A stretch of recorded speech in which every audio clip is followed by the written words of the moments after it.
entertained? Are you not entertained? Is this not why you are here?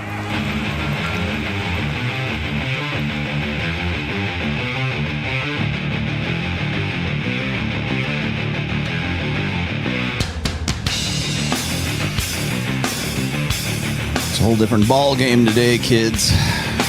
Children.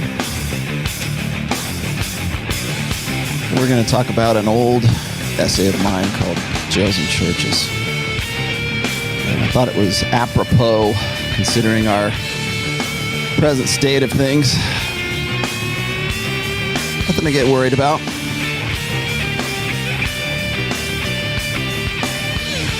I'll teach you guys how to break out of this mentality.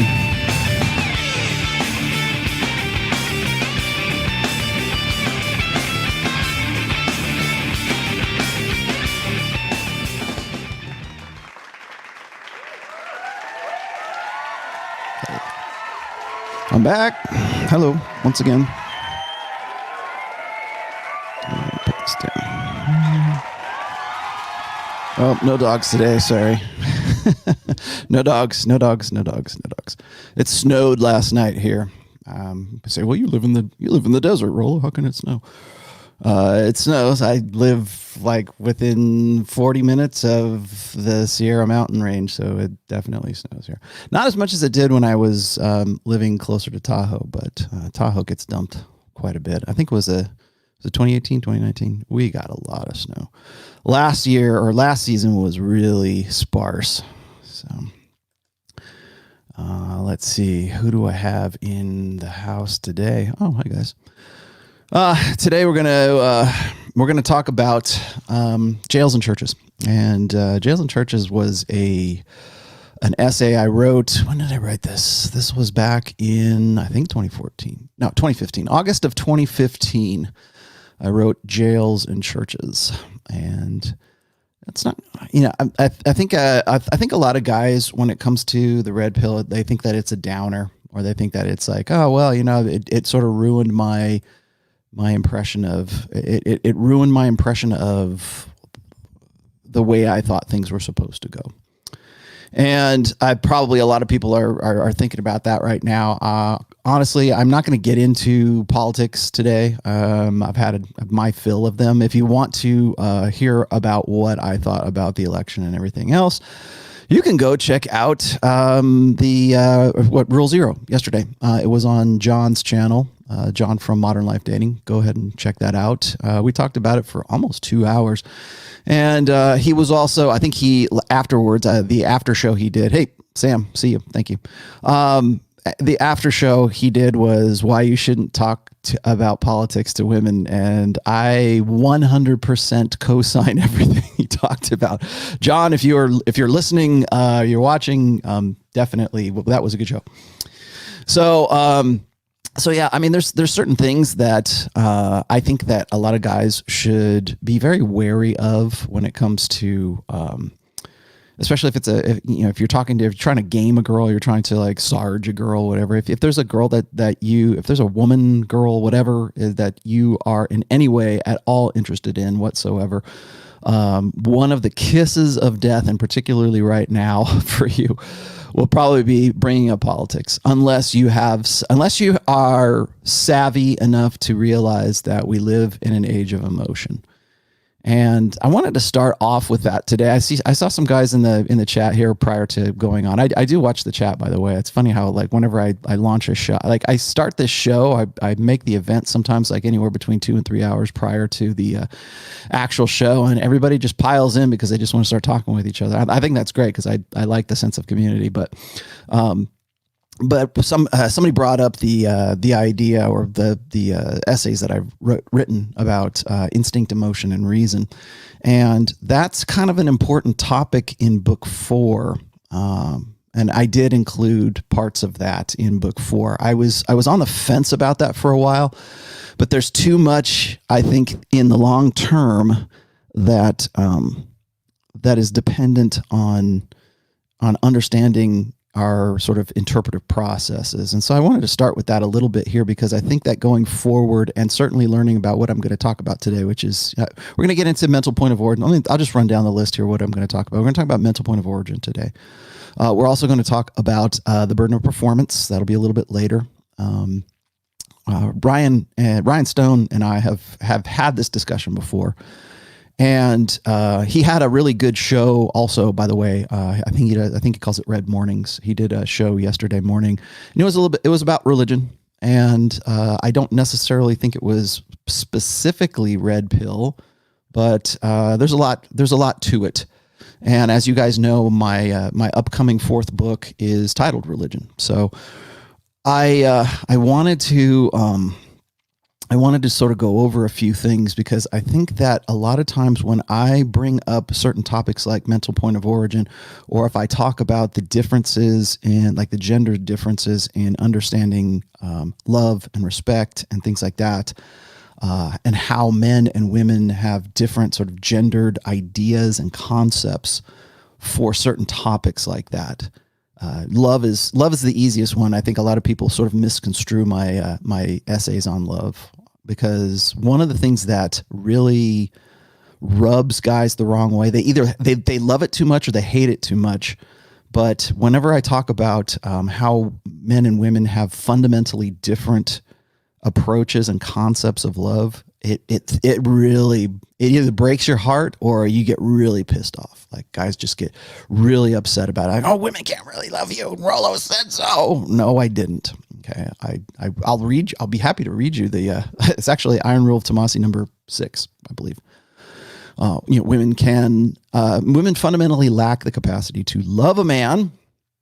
Let's keep going, because there's more to that quote. Fundamentally lack the capacity to love a man in the way that he believes she should be able to love him. That's the whole thing. That's the whole quote. That's the whole rule. I think that's probably one of the most fundamental. I always get asked, like, what do you think of the 9 rules? Which is the most important? Well, they're all important, dude. But I think the number one, actually, the reason I made it number 1 was frame. That's first of all. But then I think of things like number 3, which is anytime a woman makes you wait for sex, the sex is never worth the wait. And then number 6, which is one that really rubs guys the wrong way, and that's the love. It was in a post I had called "Women in Love," and I wrote some follow-up posts. I've written probably 6 or 7 different articles trying to explain this in terms that people can really wrap their heads around it. But the problem that a lot of guys have with that is they only get half of that quote. They only get half of that rule, and so they take that and they run with it. Well, Rollo said that women can't really love men. No, dude, I did not say that. In fact, women can love men very intimately and in the long term. It's just that you need to understand how women love, and you need to understand how men love, and how the concept of love is not a mutually held concept between men and women. That's what you need to understand. And so that's one of the things that I get quoted on quite a bit that's misunderstood. Another one, of course, is mental point of origin, which is where I wanted to start today. Because a lot of guys, when I talk about mental point of origin, I've got 2 or 3 different essays about this on the Rational Male at rationalmale.com. You can also find this actually spread throughout all 3 of my books, but primarily I wrote about love, I think, in Positive Masculinity. So you can go and have a look at that. Some of the earlier stuff, of course, is in the first book, if that's what you want to talk about. But mental point of origin was something I came along with after book 1. So it's something that I always thought that this was something that guys already knew.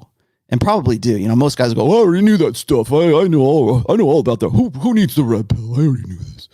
Well, okay, but a lot of people don't. So that's why I don't do a lot of the stuff that I do. But let's see. So when it comes to mental point of origin, people always ask me, what do you mean by that? Do you mean just like putting yourself first, like Tony Robbins, or make yourself the number 1 guy in your life? No. It's actually a subconscious thing. It goes hand in hand. Like mental point of origin goes hand in hand with understanding. Understanding yourself, of course, but understanding subconscious, like internalizations. Like guys will ask me all the time. They'll say, "Well, how do I how do I internalize the red pill? How do I become the red pill? Like I joke about that. This is a joke. Okay. Joke. I say this all the time, is like, I have internalized the red pill to the point where it's become part of my personality. So when I am, responding to people who are either attacking me, or if I'm going on an interview, or if I am dealing with my wife, or I'm dealing with women that I have to work with, or I'm dealing with my daughter, or my daughter's friends, or my mother-in-law, or my own mother, my response is an internalized red pill response when I see certain things, and it's just, people say, oh, you're triggered. Well, yeah, everybody gets triggered because we have peripheral awareness. We have subconscious and peripheral awareness.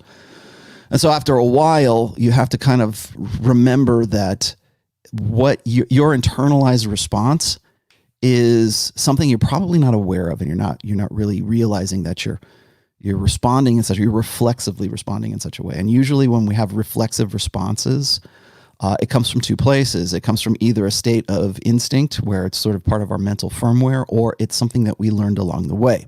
Now, a lot of people want to say, well, it's all learned. No, not really. Your base operative state is your instinctual state. It's what you were born. It's your operating package, right? It's like, it's your standard equipment.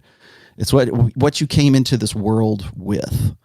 And it is going to be a really bad lighting day, I'm sorry to say. We had snow last night, and it's just like, it's overcast, and then it's sunny, and then it's overcast. So I apologize in advance. So internalizing the red pill is one of the most common questions I get, and that goes hand in hand with it. That's actually another thing that's on my list today, to talk to you guys about internalizing red pill awareness, because it's easy to sit here and listen to me ramble forever. And Lord knows I can do that. And it's easy to sit and read all my books and go, oh, I can't wait for the next one. Well, thank you. I'm glad you're enthusiastic, but you have to put it into practice. And you have to be, after a while, that you can't not be aware, I think. And it takes an act of will.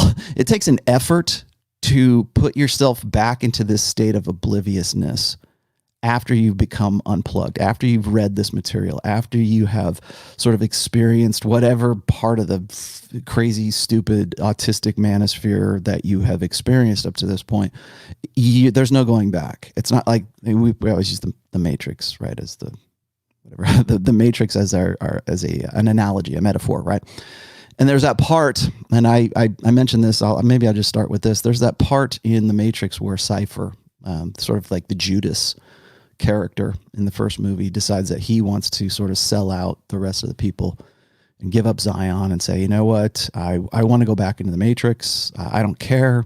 I want to eat a steak, even though I know it's not steak, and I know I'm plugged in, and I know it's all BS, and I know it's all fake, and it's the Matrix, but I don't care, because I would rather be happy than know the truth. And that's something that Ryan and I have talked about. Like, would you rather be happy, or would you rather be right? I think I got that right. But would you rather be blissfully ignorant and happy about things, or would you rather be correct? Would you rather know the truth? Would you rather know, would you rather be right and not be happy, or suffer the consequences of that? And honestly, I think that that's kind of an unfair question. And maybe not unfair, but I think it's kind of it should be really a rhetorical question, because once you become red pill aware, there's no going back. It's like Cypher. I always thought that scene was like the most ridiculous scene. Sorry, in the Matrix, because it's like, on some level of a consciousness, on some level of awareness, you understand that you're in a simulation. You understand now that it's all smoke and mirrors, and there's no going back. Like when you and I get this. I know I've frustrated a lot of guys with this, but like when you go back and you listen to old 80s, sappy 80s music, or you listen to like your favorite power ballad, here I go again.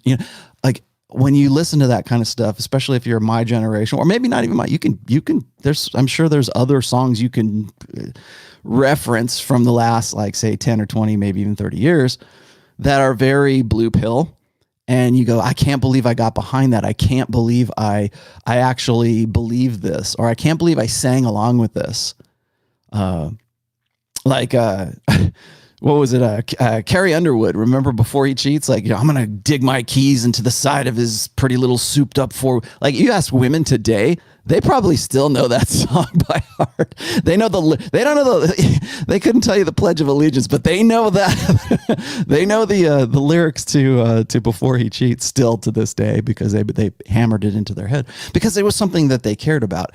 And I think a lot of the times when I listen to old songs, like if I hear an 80s song, like especially like by the Police or whatever, like and I mean like sappy kind of, not the stuff that I'm like interested in playing. Like, everybody knows I'm into like really hard, heavy music, but it's not that I don't like old school like Depeche Mode or the Police or like the stuff that, sort of the bubblegum kind of stuff that I grew up with when I was a teenager in the 80s. But when I hear that, I go, what on earth were they thinking when they wrote this? and because you're into it, it resonates. It's part of your subconscious. It's part of your let's say mental point of origin, but it speaks to your mental point of origin. At least it did. Maybe in your your screwed up teenage minds, it did. But it was a big deal, and we're going to sing along. We're going to rock out. I mean, there's one reason why like old school like rock and roll like anthems like Kiss, like rock and roll all night, party every day, like those. That's a rock and roll anthem. And the reason that resonates is because people are like, yeah, come on, feel the noise. Or whatever it is. I don't care, whatever your genre is. There's an anthem pretty much for every genre of music. And they resonate because that's where your head's at. And you look back on it and you go, God, what the hell was I thinking? Or if you watch old movies or old videos, old music videos, God, you look at old like MTV music videos on YouTube, and you go back and you look at that and you go, and it's stuff you love, like Def Leppard, all right, and you go, but I think this is so cool because that was the thing. It resonated with you. It resonated with where your headspace was, and you don't even realize how your headspace got to where it was at that time. Now, I'm using these as sort of examples that are like easy to sort of relate to, as illustrations to, they're easy to digest, I guess. But now take all of that and apply that to like how you view life, or how you view girls, women, whatever it is, like your wife, you're the girl, like maybe you're older now, maybe you're younger, but how much of what you think about like what ought to be, or how your idealized state, like, boy, if I lived in an idealized state, what would it look like? And when guys hit me up and they go, how do I get my girlfriend back, Rollo? How? And the first thing out of my mouth is, well, let's just stop for a second. Let's rewind the tape. If you could have her back, if you could start all over again, like if you could do that, what does that look like? What is the best case scenario for you to get back with your girlfriend? Oh, and then they'll end up, they're happy to tell you, oh, it's like when we first met and blah, blah, blah. We had sex in the back seat of the car and whatever. We did this, we did that. I want to get back to where we were before. Or guys, like especially after they get married, they may as well broken up with their wives or their girlfriends, because they feel like the girl that they were dating, or the girl that they were, when they were single and they were having hot monkey sex before they got married, and then afterwards it seems like they married somebody different. And that's the loss leader. That's what Tom Likas, there you go, all hail. It's the loss leader. It's the bait and switch, right? But she was always like that. You just, you wanted to buy into the ideal, I guess would be a better term for it, because that's what was your mental point of origin. That's what was internalized. That's what you thought was supposed to be the way things were. So when I talk about love, as I was saying before, when I talk about how men and women have differing concepts of love, that shatters a lot of blue pill conditioning. It shatters a lot, and because you want it to be true. You want that. You want she loves me and I love her. I when I wrote that, I think it was in response to, I had so many guys when I was doing peer counseling. I had so many guys going, Rollo, if she would just tell me what she wanted, then I would do it and she would love me. If she would just tell me what to do, then I would do it. Tell me what what do I have to do? Was that stabbing Western? What do I have to do to make you love me? Another song that probably guys still can sing to themselves, or if it came on the radio, you'd probably be able to sing along. But there's an ideal. There's that whatever's been sort of hammered into your head. I think that ideal has changed over the years, over the decades. But it follows this, like I was saying last week, it follows a script. It follows well, if I find the right one, if I find the magic woman who can save me from myself, help me, I'm going down, come and save me before I drown, blah, blah, blah, blah, blah.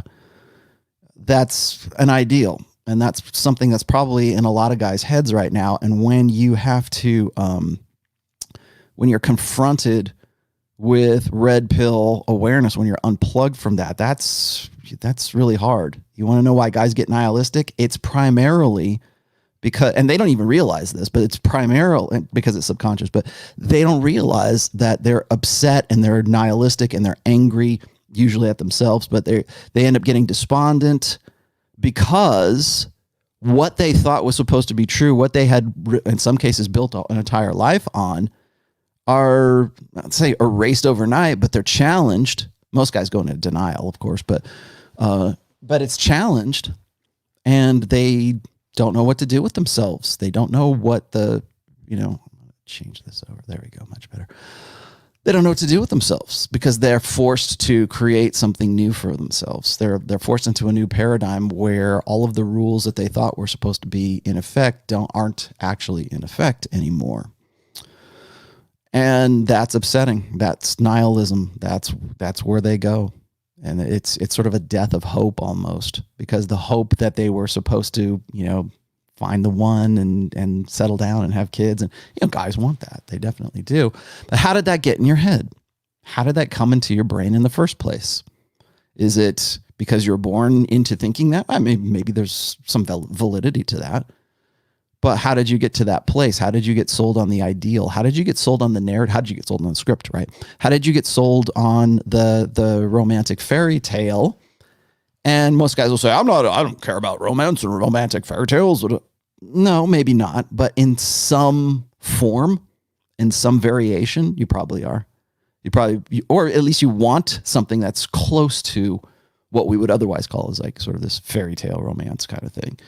And so I think it's funny, like when I deal with like doom pillars or black pill guys, it's usually it at least originates from this disillusionment, their anger and their frustration, and they're lashing out at me or lashing out at women or lashing out at themselves. Usually starts because they've been pulled from the matrix. They're not happy anymore. They're aware. In fact, that's what they'll say is, oh man, I'm aware now. I know exactly what I'm going to do. It's all about me and I'm going to go my own way. Well, let me tell you something about MGTOW. Let me tell you something about black pill, whatever. Once you become red pill, once you become unplugged from the matrix, once you have become, you've transferred yourself, your mindset over from like being oblivious and like ignorance is bliss, like ignorance and happiness is where you're at, because you still are striving for something that probably isn't the most realistic ideal that you can be striving for. Once that's taken away from you, yeah, of course you're going to get pissed off. But I'll tell you something else is, at that stage, if you're red pill aware, gosh, what happened now? If you're red pill aware, you can't help but go your own way. You can't help but live in a different lifestyle. You can't help but live like one of the characters in the Matrix that's been pulled out of the Matrix, because you're not happy anymore. You're not blissful. You don't get to eat the big juicy piece of steak anymore. You get to eat the slop. You get to eat because now you realize your eyes are open. So what are you going to do about it? That's the real question. What are you going to do about it? How are you going to break out? How are you going to break out of that old order thinking? What are you going to do? How are you going to thank you very much, Masculine Lifestyle. In fact, you know what? I'll put that up right now. Killing the beta, same as killing the old order thinking. Yes. Yes. Yes. Yes. Yes. Yes. Yes. Kill that old order thinking, because that's where it's from. you have to read book 4 because there's that big, huge, the very first section in book 4 is about old order thinking and our new age of enlightenment. And for better or worse, we're enlightened. We've eaten from the apple of the tree of knowledge of good and evil. And we were happy and blissful and naked and running around and frolicking in the garden. And suddenly, hey, that Rollo Tomassi serpent comes around and says, you want to try some of this apple? Here you go. Give it a shot. And you eat it, and holy crap, your eyes are opened, and now you're naked, and now you're out of the matrix, and now you're not happy anymore. You're aware, you know the truth. But would you rather be, sorry, I'm going to butcher this, Ryan. Would you rather be happy, or would you rather be right? Would you rather be happy and blissful and ignorant and living a happy, healthy life and reproducing and doing all this great stuff? Or would you rather know the truth? Because that's where that doom pill comes from. That's where that nihilism comes from. That's where that despondency comes from. It comes from the separation of what you thought was real, that made you happy, that kept you striving, that kept you hopeful. All that stuff. Well, I think at least initially, guys get despondent and nihilistic and angry and sometimes suicidal and sometimes just, they want to lash out at something because they don't get the candy bar anymore. They don't get the sugar. They don't get to dream. They don't get to live they don't get the big juicy steak, right? They don't get that anymore. You get the what is it? The protein slop they get to eat on the Nebuchadnezzar. You get it's good for you. It's absolutely good for you. Everything the body needs. Yeah, except it tastes like hell. It tastes like runny snot. I think that's what they said.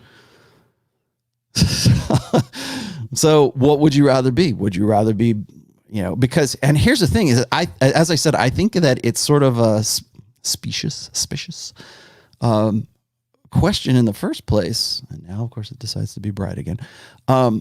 Because at some point, like what most people are going to say is, well, I'd rather know the truth. I'd rather know what's going on. I talked to the guys on the Charlie and Ben podcast. I think I talked to Ben was the dude who was like the alpha dude. And I think Charlie was like a little bit more like his underling or something. I don't say underling, but I think it was Charlie. And I presented that question to him in that. I don't know if it made it into the final cut on the video or the interview that I did with them. Never again. I have to really kind of I'm going to probably back up off of interviews for a while, at least until book 4 is out in the wild and has matured a little bit, because I got to be careful of shit like that. I'm sick of it. But that was one of the questions that I threw at him, and of course it kind of is I realized later that it's kind of a silly question, because once you're unplugged, there's no going back anyways. It's like Morpheus said, or what was it? In Neo said, there's no going back, is there? And Morpheus says no. But if you could, would you really want to? That's exactly the same question. Would you rather be happy, or would you rather be aware? Would you rather know the truth? And I this was a quote from an essay that I'm going to paraphrase even myself, which is weird. The truth will set you free, but the truth will still hurt. It doesn't mean that it's going to be painless. It doesn't mean that you're going to be absolved of the responsibilities and the accountabilities and the liabilities and the consequences that go along with knowing that truth. That's where the doom pill, the black pill, fails miserably, because they think that because they know that everything's going to be good for them. And then they realize it's not, and they get very upset and they get really burned out. And they'll go for 6 hour, 8 hour video streams to constantly, commiserate. There's your vocabulary word, children. Misery loves company, just like complacency loves company. What did you say here? David Aruda says, as one who had one-itis until age 40, I hate to sound Freudian, but I believe it starts in childhood, pleasing mommy when dad was a beta. It certainly could be. I think a lot of people mistake this for being some sort of generational thing. I don't think so. I think you can find examples of this throughout history. but it might be. And don't feel bad about sounding Freudian, because it turns out that here in this new age of data and information, a lot of what Freud talked about actually, it has some validity to it. I'm not saying everything does, but it has some validity that we used to just simply dismiss, because Freud was one of those guys that put it there in your face. And if you didn't like it, oh well, this is the rational male, right? This is the idea. Happy to hear you if you think I'm wrong, but yeah. Joe Troll, Rollo, unplugging from the Matrix has actually made me happier, because now I don't care about anyone else but myself, and women are noticing. Good for you, because Joe, you've done what I've called in the past, and in I think it was in book 2, you've crossed the abyss. Because what happens is you can get stuck on one side of the abyss when you become aware, when you become cut away from the old ideals and the Pollyanna, Disney fantasies and all the stuff that you've been conditioned to think with respect to, especially intersexual dynamics. A lot of people will say, well, that applies to politics and religion and this. Okay, go create a podcast about that. But I'm talking about intersexual dynamics here.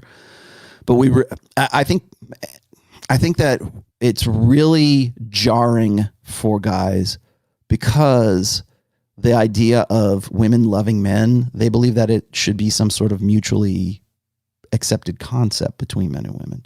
And it's hard, and they can't get away from it, and they don't know what to do with it, right? Like, oh, I was born this way. It's determinism. Like, I hate to get caught up in the argument between determinism and free will and the blank slate, because I do not want, I have repudiated the blank slate for a very long time. It really annoys the hell out of me when I see Steven Pinker dancing around like a freaking idiot on his Twitter stream recently, because he had some really good stuff. It's like I'm very frustrated with by quote unquote scientists like that, because they have the information right there.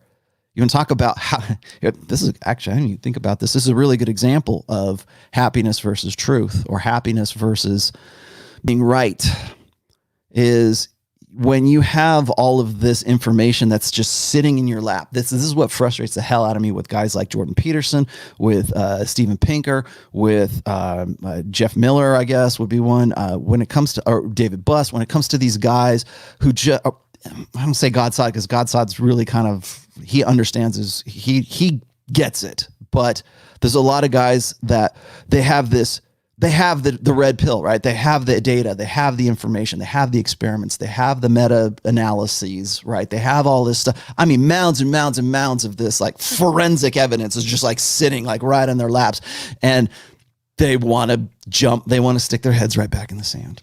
Whether it's because they don't want to disappoint their wife or their kids, or they don't want to get fired from their jobs because they're afraid of getting canceled. Whatever the motivation, let me tell you, it is really frustrating to see guys who have all of this and have said in the past, there's gender differences. Here they are. Here's 6 of them that are concrete gender differences. Men and women are not the same. Write a whole book about how the blank slate is just absolute horse shit, right? Write a best-selling book about that. And then go, well, but in the end, I'm a feminist. So please don't fire me. Don't get me booted from my good tenured gig in academia. Let me dance around like a hobo because Trump got, ousted or whatever. Okay, fine. You if that's where you want to go with everything, watch what's happening right now. You never, what is it? Never meet your heroes. It's almost impossible not to meet your heroes these days, because you'll see them like on Twitter or on some kind of social media or whatever else. And you'll go, man, I thought this guy or this girl, I thought they were better than that. Or I thought, They always tell you never meet your heroes, right? Maybe, and me too, right? Don't meet me. But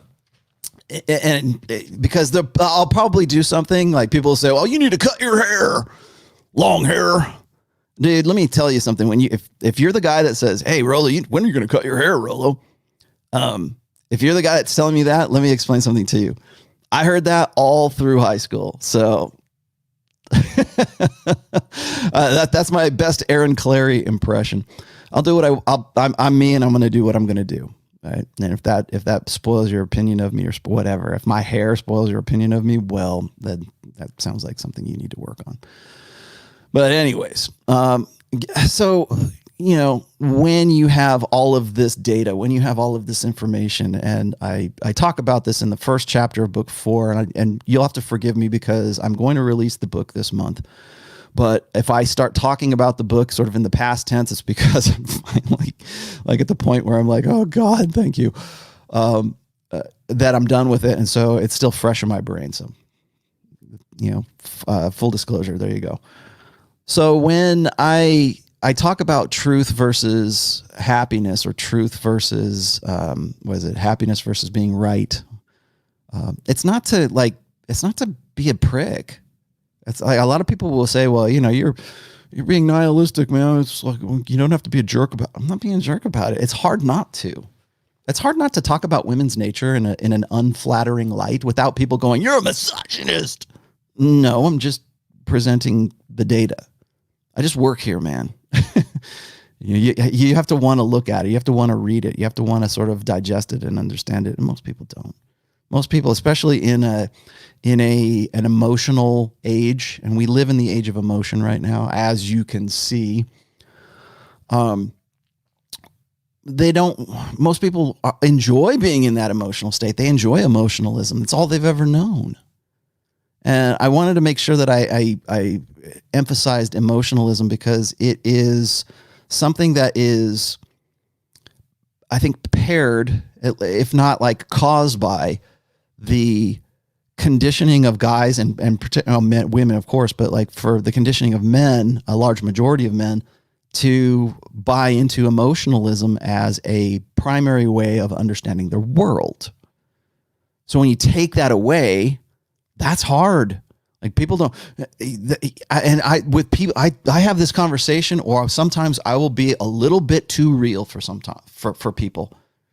And I have to temper that. And I hate to feel like I have to sort of keep some of it back because they're simply not ready for it. Or if I say something about the nature of men and women, or say something about the nature of like intersexual dynamics and the things that I do, and I'm talking to a guy who's like very invested spiritually, and I don't mean just like Christianity. I mean like it could be like woo-woo kind of shamanistic, you know, let's go take ayahuasca in the rainforest kind of spiritualism. It doesn't have to be like religion. It can just be like, it can be like The Secret.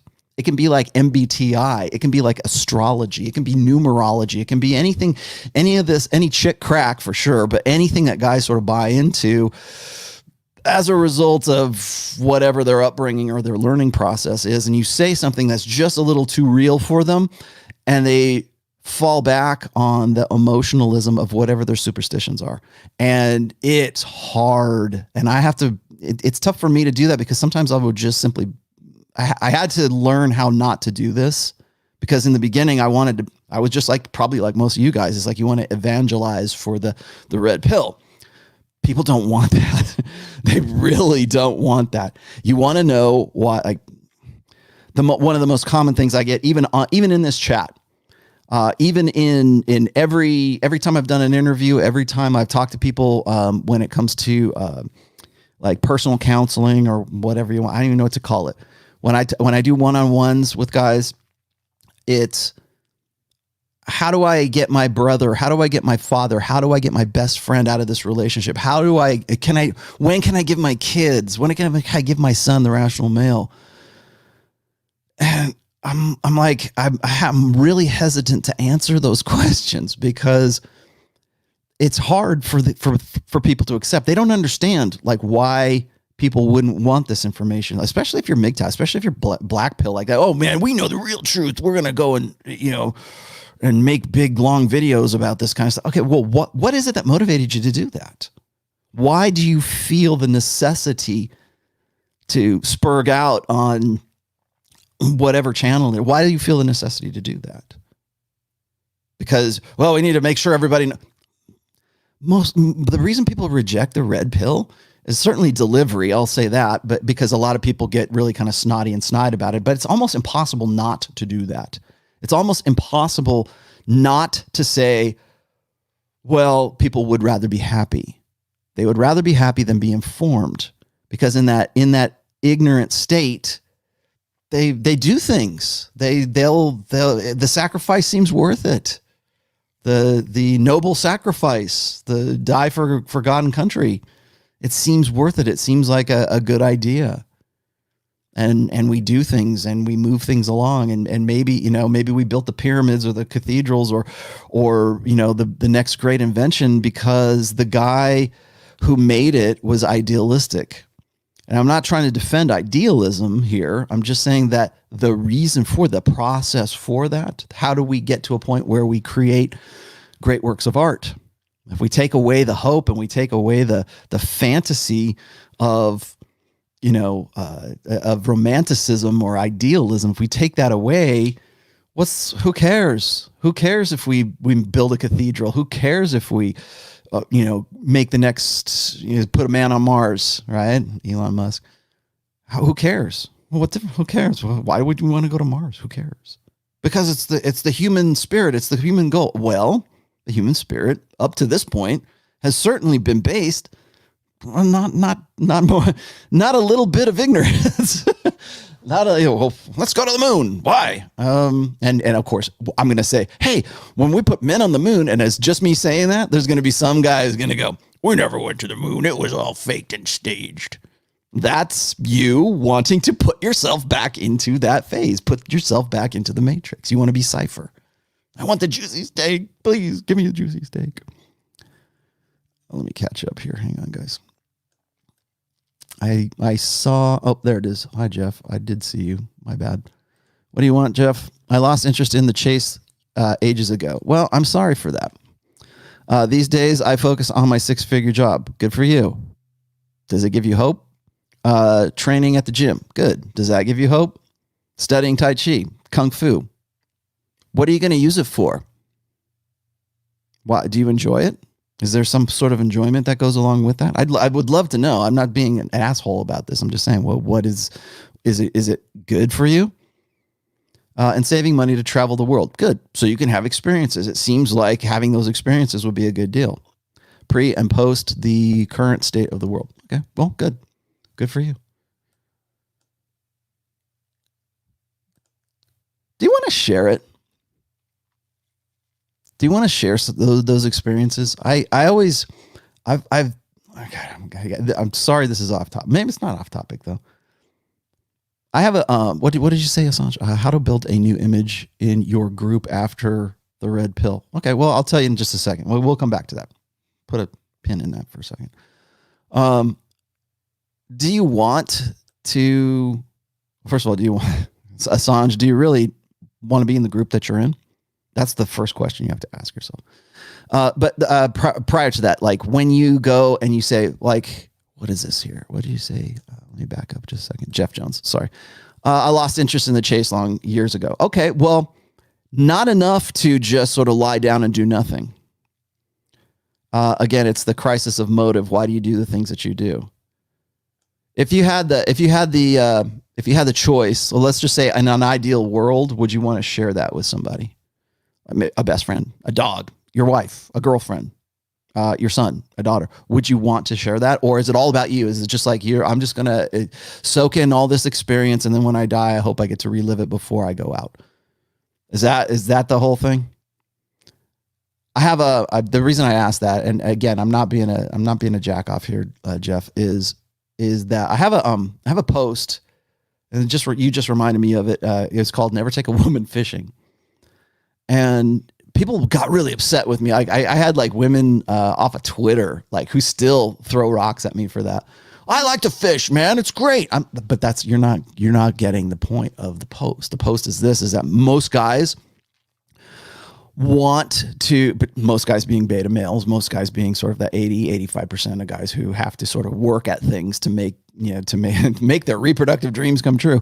They want to have something in common with the girl that they're with, to the point where they will do anything to get them to be into that.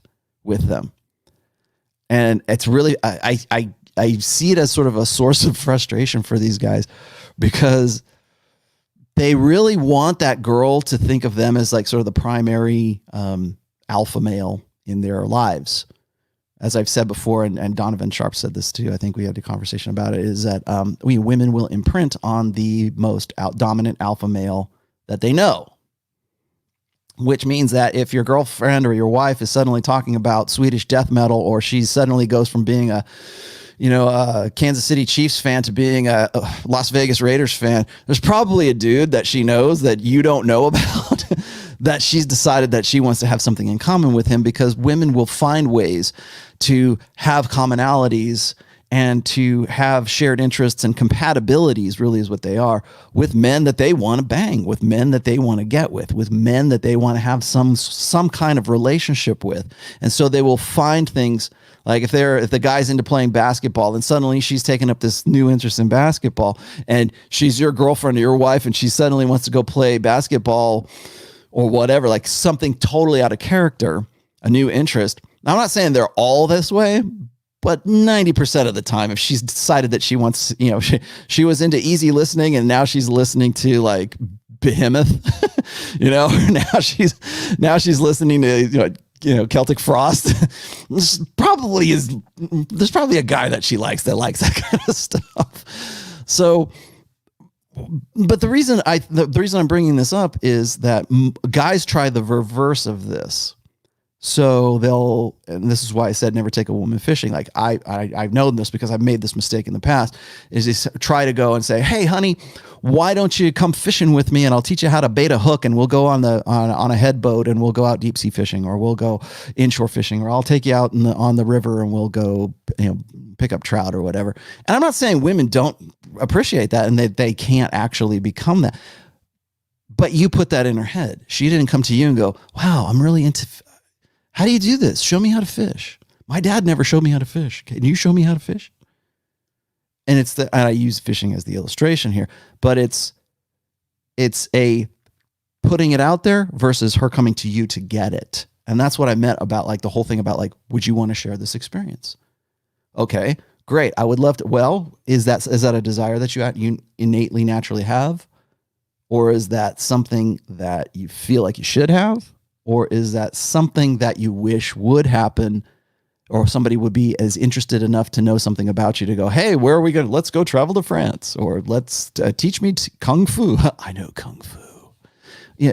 Teach me this stuff, because when I talk about desire, the desire dynamic, you can't negotiate genuine desire. That's not just for like women, by the way. That's not just for, like negotiating desire at the marriage counselor's office. It's not just for that. It's like for a lot of different things. It's like her coming to you, her having some interests in you, in your, assuming your interests. One of the way, and this, you want a red pill that's going to really sort of bake your noodle is, can you tell I watched The Matrix? Is that when it comes to like genuine desire, that has to be organic. That has to be something that somebody outside of you, it doesn't have to be a woman. It could be somebody outside of yourself that has a genuine desire to want to like do the things you do, or shares an interest that you do. I think one thing when it comes to like forming tribes, I've always said, men need to form some sort of, masculine networks. That's really tough to do these days, because you're either homosexual or you're a misogynist for forming those groups these days. But the way that women talk, men do. And so some of the best tribes that I've ever been in have been because of shared interests. In fact, that was really the only thing that the tribe was about in some cases. And then I made really good friends as a result. So if it's, taking my sled out, if it's music, if it's playing in a band, like the band I'm in, I consider that one of my tribes. Well, we never would have got together if we all didn't have a shared interest in the same kind of music, playing, different instruments so that we could all form a band. I mean, think about the things that have to come together for something like that. There has to be a genuine desire to do that, and a genuine desire to commit to making a project like that cooperative thing happen. We just dropped, in case you didn't know, the band I'm in is called Trial of Ascension. And you can go find us on Spotify right now. I made this announcement, I think, last Sunday, but I'll say it again. We have an EP, a 4-song EP that is on Spotify right now. You can go listen to the final product of a little over a year of putting these things. We got more than 4, obviously, but these are the first ones we wanted to release. But that's the result of a genuine desire to do something like this. So it's not just about like, oh, I don't want to go to the marriage counselor, or we can't negotiate genuine desire, Rollo said. That's still valid, 100%, but it's also valid for other things too. So keep that in mind. Assange asked me this. He says, "How do you build a new image in your group after your rip?" If you're not doing that organically, then it's an act to you. Don't ask me how to create and build an image for yourself, because that image should be a natural manifestation, a natural outcropping, a natural flow from the change that happens in you. So don't say, "Oh, well, how do I make that? How do I make it seem authentic, Rollo?" Well, if you haven't internalized this, it's going to seem like an act. And if you're asking me, how do I make this image work? It's an image. It's not the real you, right? What did I just say? I am the game. How do I internalize it? Well, we'll talk about that if you would like. But the problem isn't so much about how do I create this image. It's that you think you need an image in the first place. That's why. That's where you need to back up. Remember, we were talking about mental point of origin. Your mental point of origin, the reflexive thought is, how do I seem more authentic? You be more authentic, and it manifests itself. I think I've used this illustration before, but when you go to the gym, if you're a fat dude and you go to the gym and you trim down and you get down to like, I don't know, 12% body fat, 10% body fat, you don't have to be yoked. You could just be like not a fat dude anymore. You could be, somewhat muscular. You change some things about yourself. And I have gotten into debates about this. I'll follow up with something else here in just a second. But like, guys will say, well, now that I'm better looking, I get more play, right? I get more IOIs, indicators of interest. I get more attention from women. And guys will say, and now I'm more successful with them. All I did was just get in shape. Well, you getting in shape something changed your mind. You changed your mind about something. I no longer want to be a fat fuck anymore. I no longer want to do that anymore. And what do I have to do? I have to change this. I got to change my diet. I got to get to the gym. I got to do it persistently. I've got to commit to it. I have to genuinely desire to do what we were just talking about. Genuinely desire to go to the gym. And now here I am 6-8 months down the road. I've lost X amount of pounds. I'm down to whatever body fat, and I look way better than I used to. And now suddenly women are paying attention to me. Oh, how fickle and superficial women are. No, they've always been like that. You just never experienced that.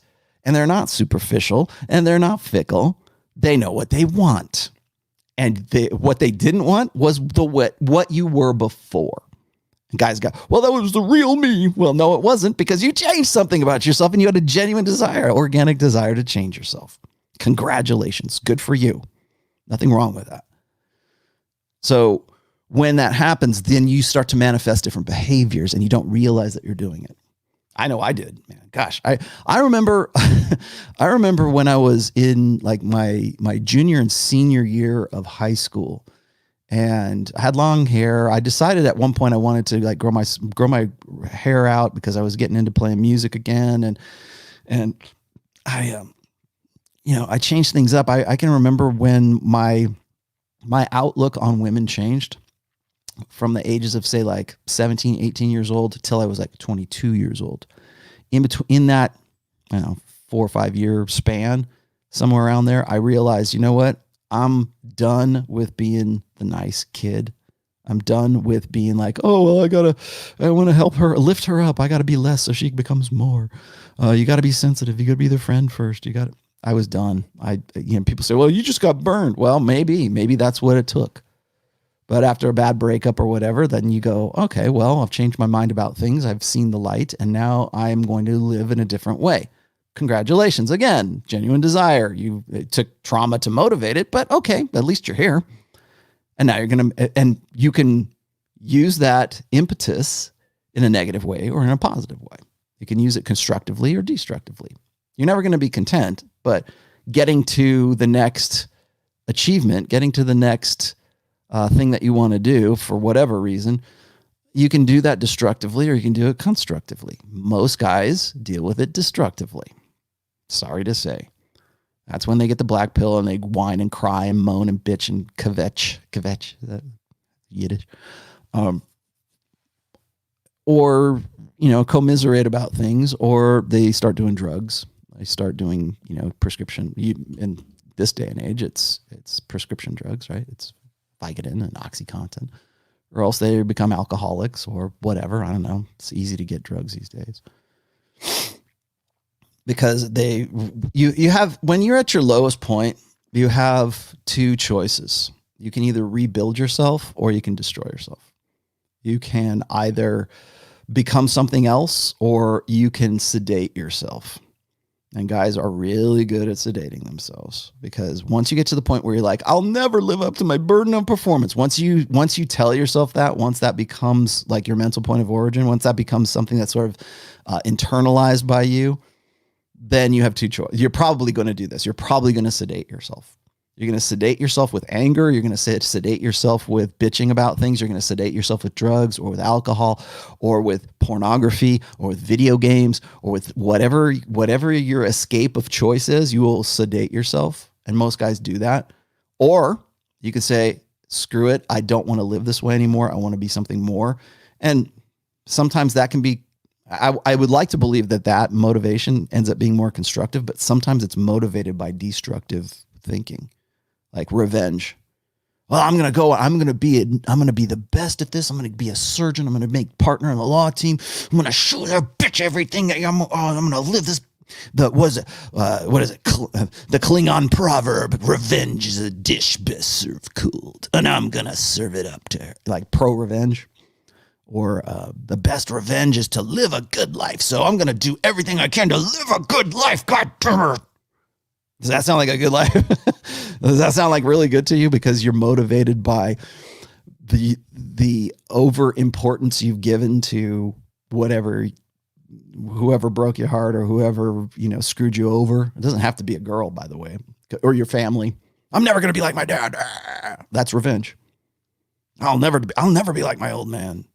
Screw my mom. She's, a ditzy evil bitch. I'll never have, how I'm going to be happy so that I can show her when I get to be 30, 35, that I'm happy in spite of her and her influence. Ha ha, I win. That's a destructive. You might build something. You might achieve something out of it. I'm not saying you won't, but the motivation, the impetus behind that is revenge. And like Inigo Montoya said, it's not a lot of money in revenge. And then the things that you used to think were so important are no longer important to you anymore. There's a time where I really wanted to make my dad proud. And I got to a point right around 16 or 17 years old. And I go, I don't really want to make it. I don't really care. Do I really, is this guy's opinion of me that important to me that I'm going to build my life around that? No. And I think a lot of guys have to do. I think that's something unless you have a very extraordinary father, you're probably going to find some way to separate yourself from it. I think it was it Robert Greene or somebody used to say, you have to slay the overbearing father. That's a proverb of some sorts. Maybe it's Oedipus or something. I don't know. But you have to slay the overbearing father. It's like, was it Alexander the Great? His father was like, I forget who Alexander the Great's father was, but he was, a fairly notable figure. And then Alexander the Great had to slay the overbearing father and to exceed him, to rise above that, never step into a great man's shoes kind of thing. So Assange, that's my very long, drawn out answer for you. But I was going to say is that the importance is you have to ask yourself, why do you think it's important? Why is that a big deal to you? I had a guy who emailed me this today, and I'm not going to mention his name because I don't know that he would want me to mention him by name or even put his thing. But he sent me an audio email.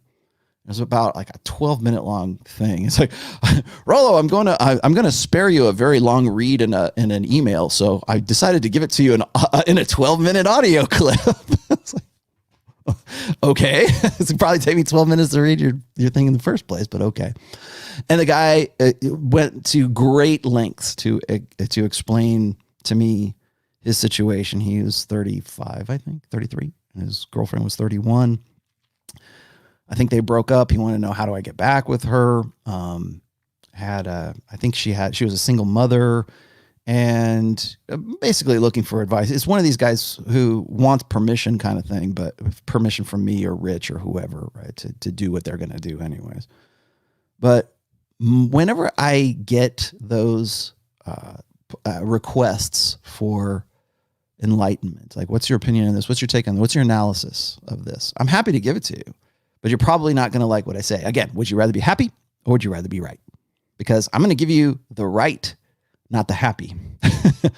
And so when I look at this, my first instinct is, okay, most guys, when they ask me for advice, when they ask me for counseling, or they want my analysis of something, they're usually already invested in what it is that they're doing. They're already there.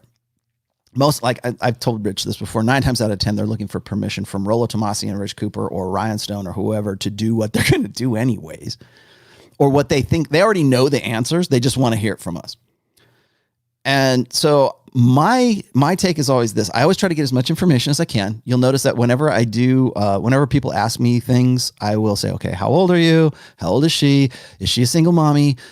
Give me the details. You don't have to tell me, like, when you were 10 years old, how your dad used to spank you with a belt. I don't need that. Okay. I don't need to know where you're from. I mean, okay, it's important to tell me, like, where you're from, or what your ethnicity is, what your country of origin is. Okay. Because, the local sexual marketplace might be a little bit different from Reno, Nevada. So I'm always very detail oriented. I want to know where you are along in your sort of progression and her phase of maturity kind of thing. But for the most part, I will dig into why you think it's important in the first place. So before you ask me, before you go and you take great pains to type out a very long thing or do an audio recording, the first thing you need to do is you have to ask yourself, and guys never do this because it's really, I think it's sort of counterintuitive, but you have to ask yourself, why do I think this is important? What is it about me that thinks that it's a good idea to get back with this girl? Why not just simply say, you know what?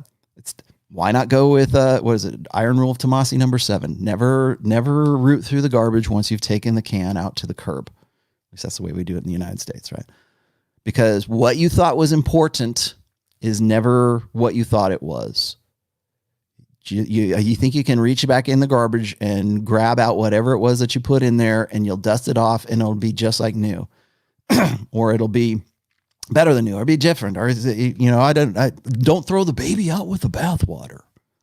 Well, sometimes you got to throw the baby out with the bathwater. Sometimes it's better if you go get a new baby. The bathwater's bad and the baby's bad. It's okay. Throw the baby out with the bathwater. Throw it away. Get rid of your crap.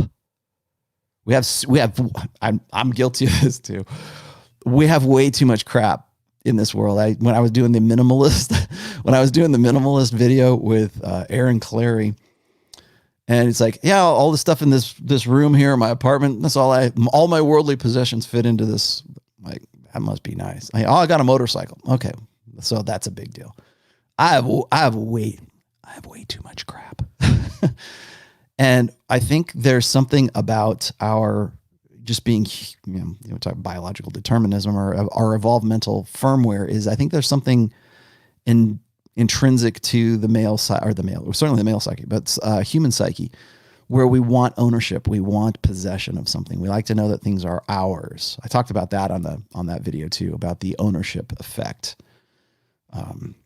Where it's like they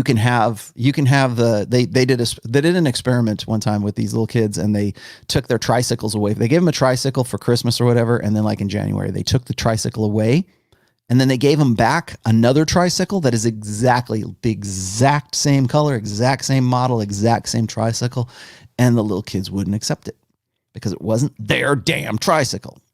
And maybe that's something to do with abstract thinking, but there was something about that made that tricycle not theirs, but the other tricycle was theirs. and we have this sense of ownership, but it's also this idea that we don't want to get rid of anything. Have you ever seen the show Hoarders? I think that's where that psychological part of the human brain sort of gets OCD or something. It gets something distorted, and we have to hoard everything because we never know we might need it. I have so much stuff in this studio right now that I probably haven't looked at in like years, and I will probably end up moving it to the next place that I move to, because I am in no way a minimalist, and I really wish I could be. But there's a reason for that, I think. And I think it's because we tend to want to, grab things and hang on to our own stuff. That's my stuff. This is my cup. And so when I talk about like throwing the baby out with the bathwater, I think there's some, like, we don't even like the thought of that. That's why we use that euphemism, by the way. No one would ever throw a baby out the window.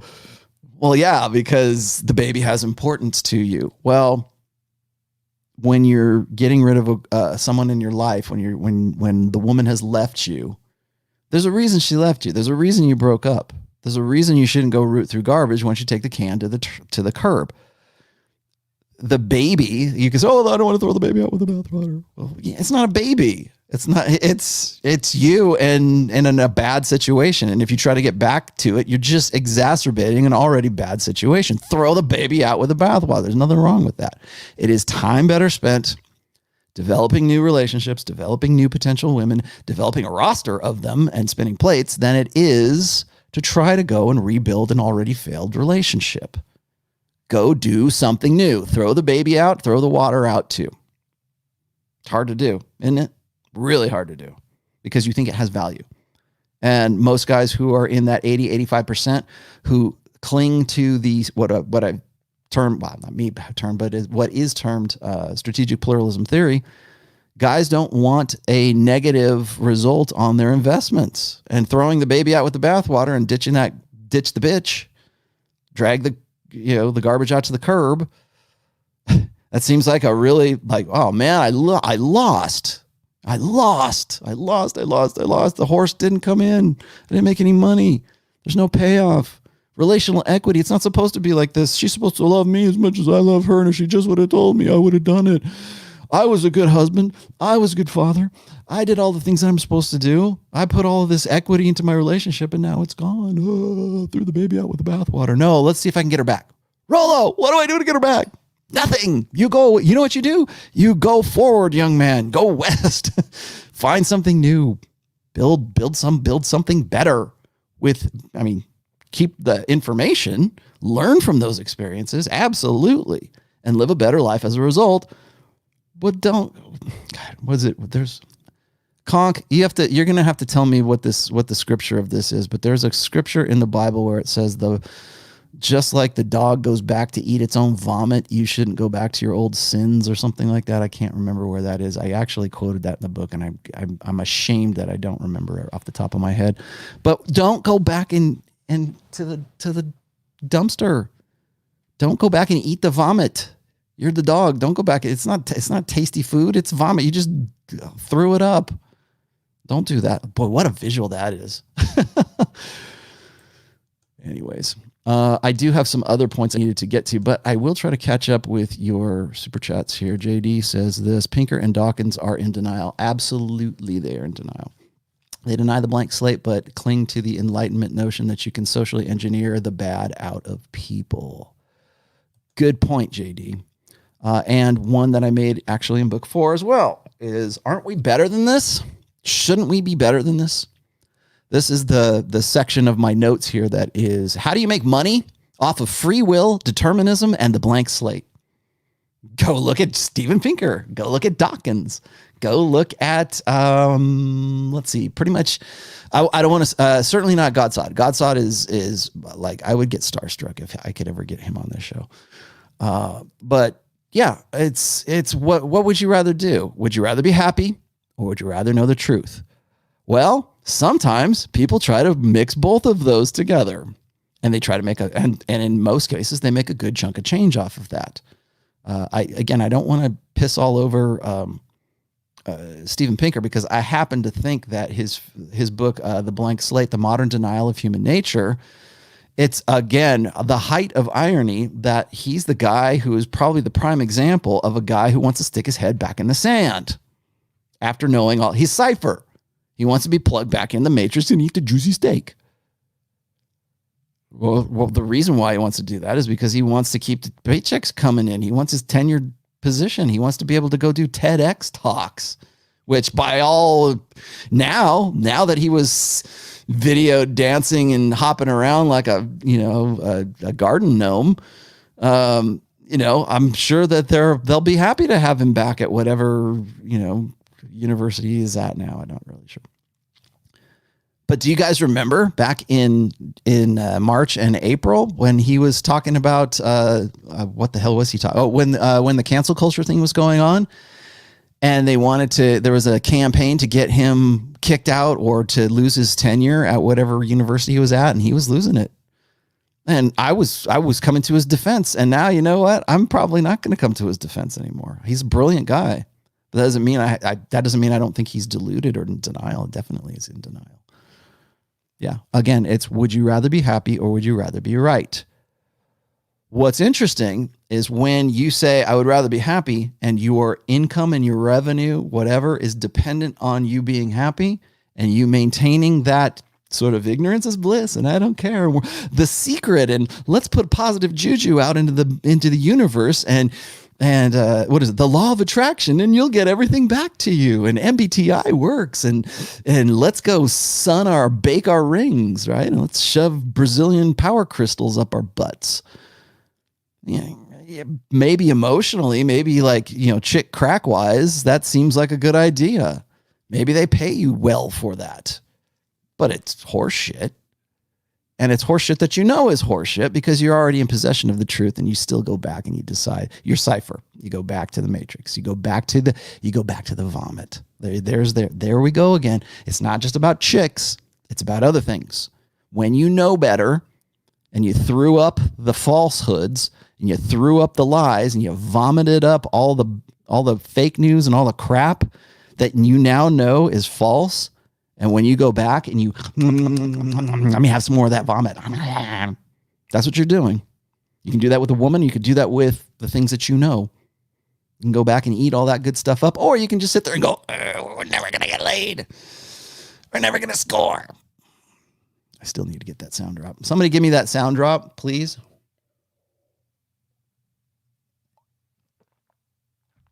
Beavis and Butthead needs to live forever. It doesn't. Amir, what did Amir say? Amir says, what is the call to action for those of us who took a bite of the apple and are looking for some sort of comfort as we keep hammering forward?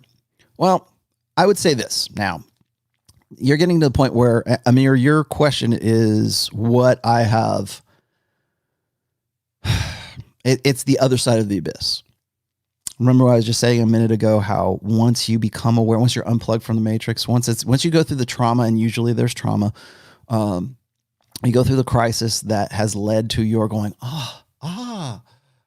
Rollo was right. And then you go through the 5 stages of unplugging, which are the 5 stages of grief. You kill off the beta, you internalize the red pill, you become the game, you become red pill, literally become red pill aware. What then? Well, you have 2 choices. You can, again, you will be discontent. You will absolutely, 100%, when you are on that side of the crisis, on that side of the trauma, you will be discontent. Because there's no such thing as contentment.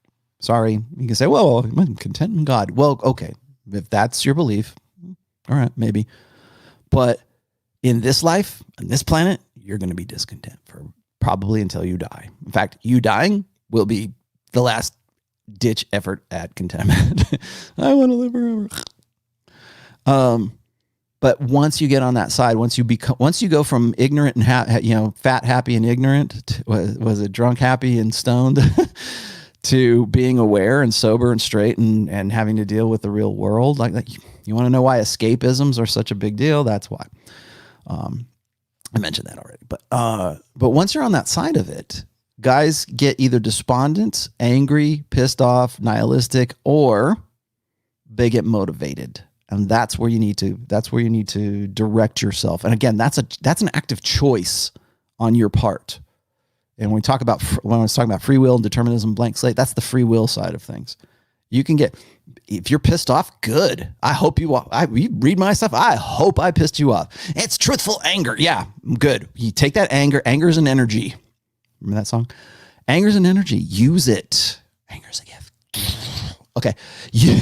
Now that that's out of my system, use that to motivate you. A lot of guys do this anyways. But again, it's not a motivation on revenge so much as it is as a motivation to do better, to do something for yourself, to become something new.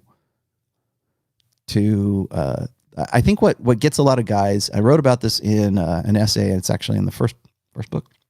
It's called "The Bitter Taste of the Red Pill," and the bitter taste of the red pill is that again, you used to be fat, dumb, drunk, and ignorant, and now you're not. And remember I told you about like the truth will set you free, but it doesn't like absolve you of thinking. It doesn't absolve you of the responsibilities and the liabilities and everything that goes along with that. That's not just an aphorism. That's really a factual truth. That's something you expect to have to be responsible for the consequences of knowing the truth. And part of that is your responsibilities to yourself. So what are you going to do with it? You're going to sit there and cry about it on an 8-hour live stream every Saturday? Or are you going to actually get off your ass and go and do something? Are you going to actually go out there and if you want, again, you don't have to go back and root through garbage, but if you want to start, there's a great amount of potential. There's a great amount of creative potential in the red pill that guys just don't see. And I wrote about that in The Bitter Taste of the Red Pill. It was like the second half of that. It's definitely bitter, right? It doesn't, again, knowing the truth doesn't absolve you of the responsibility of that truth. Okay, that's part one. Part two is when you are on this side of the abyss, once you've crossed over, you have two choices. You can go black pill and cry about it and sedate yourself, or you can do something with it. And the good news is you're aware and you're working from you're the second set of books, right? You're working from an accurate data set now. And guess what? You're going to make better decisions because they're educated decisions. You're going to have a better life. You're going to have a better direction. If you get off your ass and do it, you're going to be in a better state to either protect yourself or to exploit all of this information. It's like the 48 Laws of Power. The reason why 48 Laws of Power was called an evil book is because people thought they were going to use it for these sinister, well, men in particular, but they were going to use it for these sinister plots to take over world governments or to manipulate. Like, don't you love it when women say like, well, this red pill stuff, this game stuff is just to manipulate women into having sex with guys? Could be. Depends on how that guy uses it. It could be. You can use game. You can use red pill awareness to leverage your position with a woman. Absolutely, you can do that. Absolutely. But, most guys will, because they're still stuck in that beta mindset, those red pill guys, they're just evil. They're sinister. They're using this to convince women that they're something that they're not. Oh, yeah. And the reason they're pissed off is because it is a cheat code that disadvantages them because they're playing by the old set of books, that they're still stuck in the matrix, and you're out of the matrix and you can win the game. It's like you've been pulled out of the matrix and you go back into the matrix. Like you're Cypher, but you're like Neo, or you're like Trinity, or you're like Morpheus or whatever. And you still know what the reality is, but you can go back into the matrix and you deal with the people who are in the matrix, who are stuck there. And you can try to, get them out, but for the most part, they'll fight you.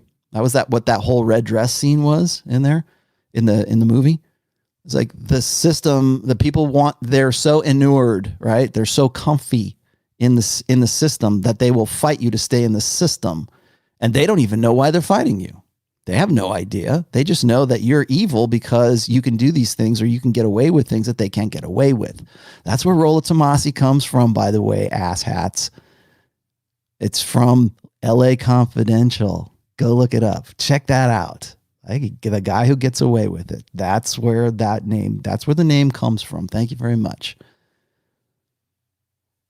So when we're looking at guys who are still kind of stuck in the matrix, you might have like very noble, good intentions to pull them out, but they'll still fight you for it because they, on some level of consciousness, I think people realize that if they are forced from happiness into truth or happiness into awareness, like unplugging from the matrix, again, it's the only valid metaphor I can think of, really.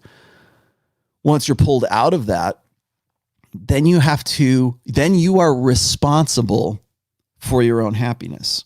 It's not this ignorant crap anymore. You have an accurate data set.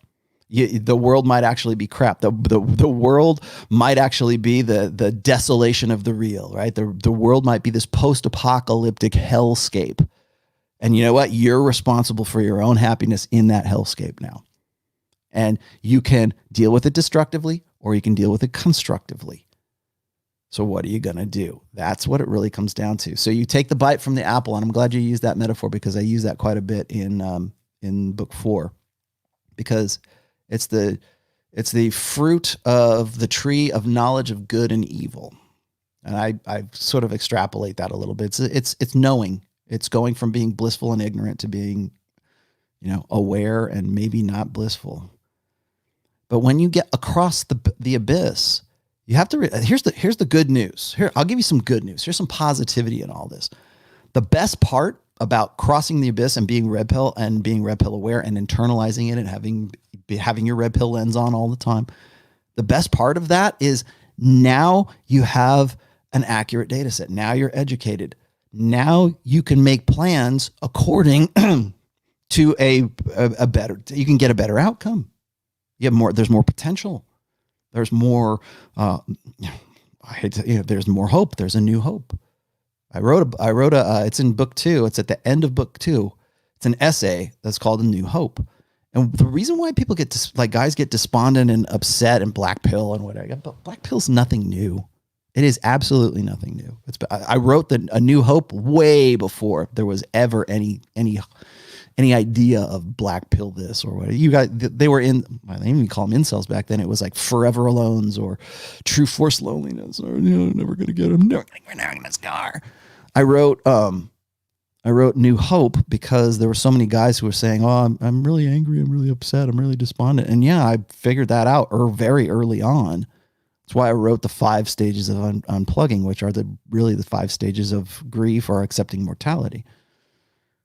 So yeah, it's nothing new. The despondency, the nihilism, I'm aware, the anger that goes along with that.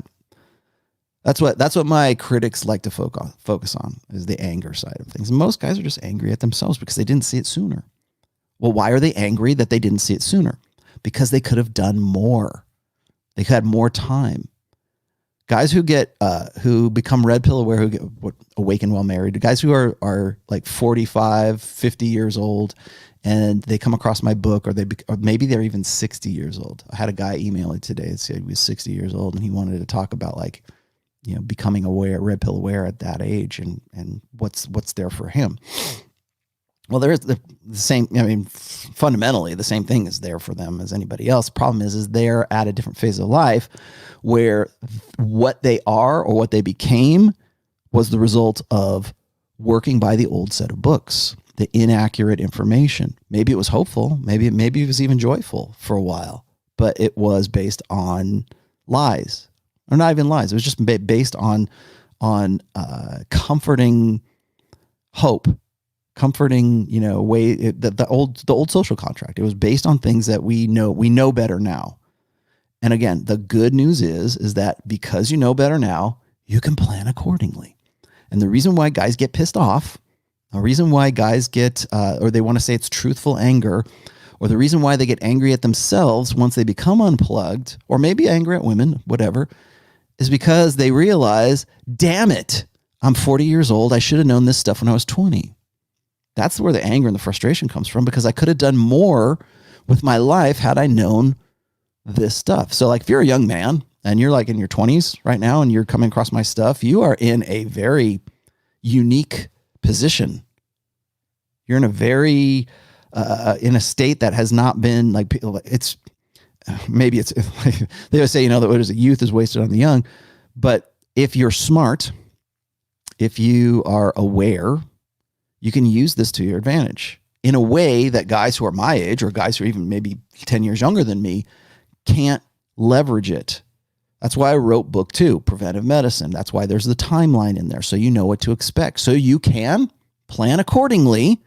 So you're not mad. So you're not angry. Women are just going to be women. Men are just going to be men.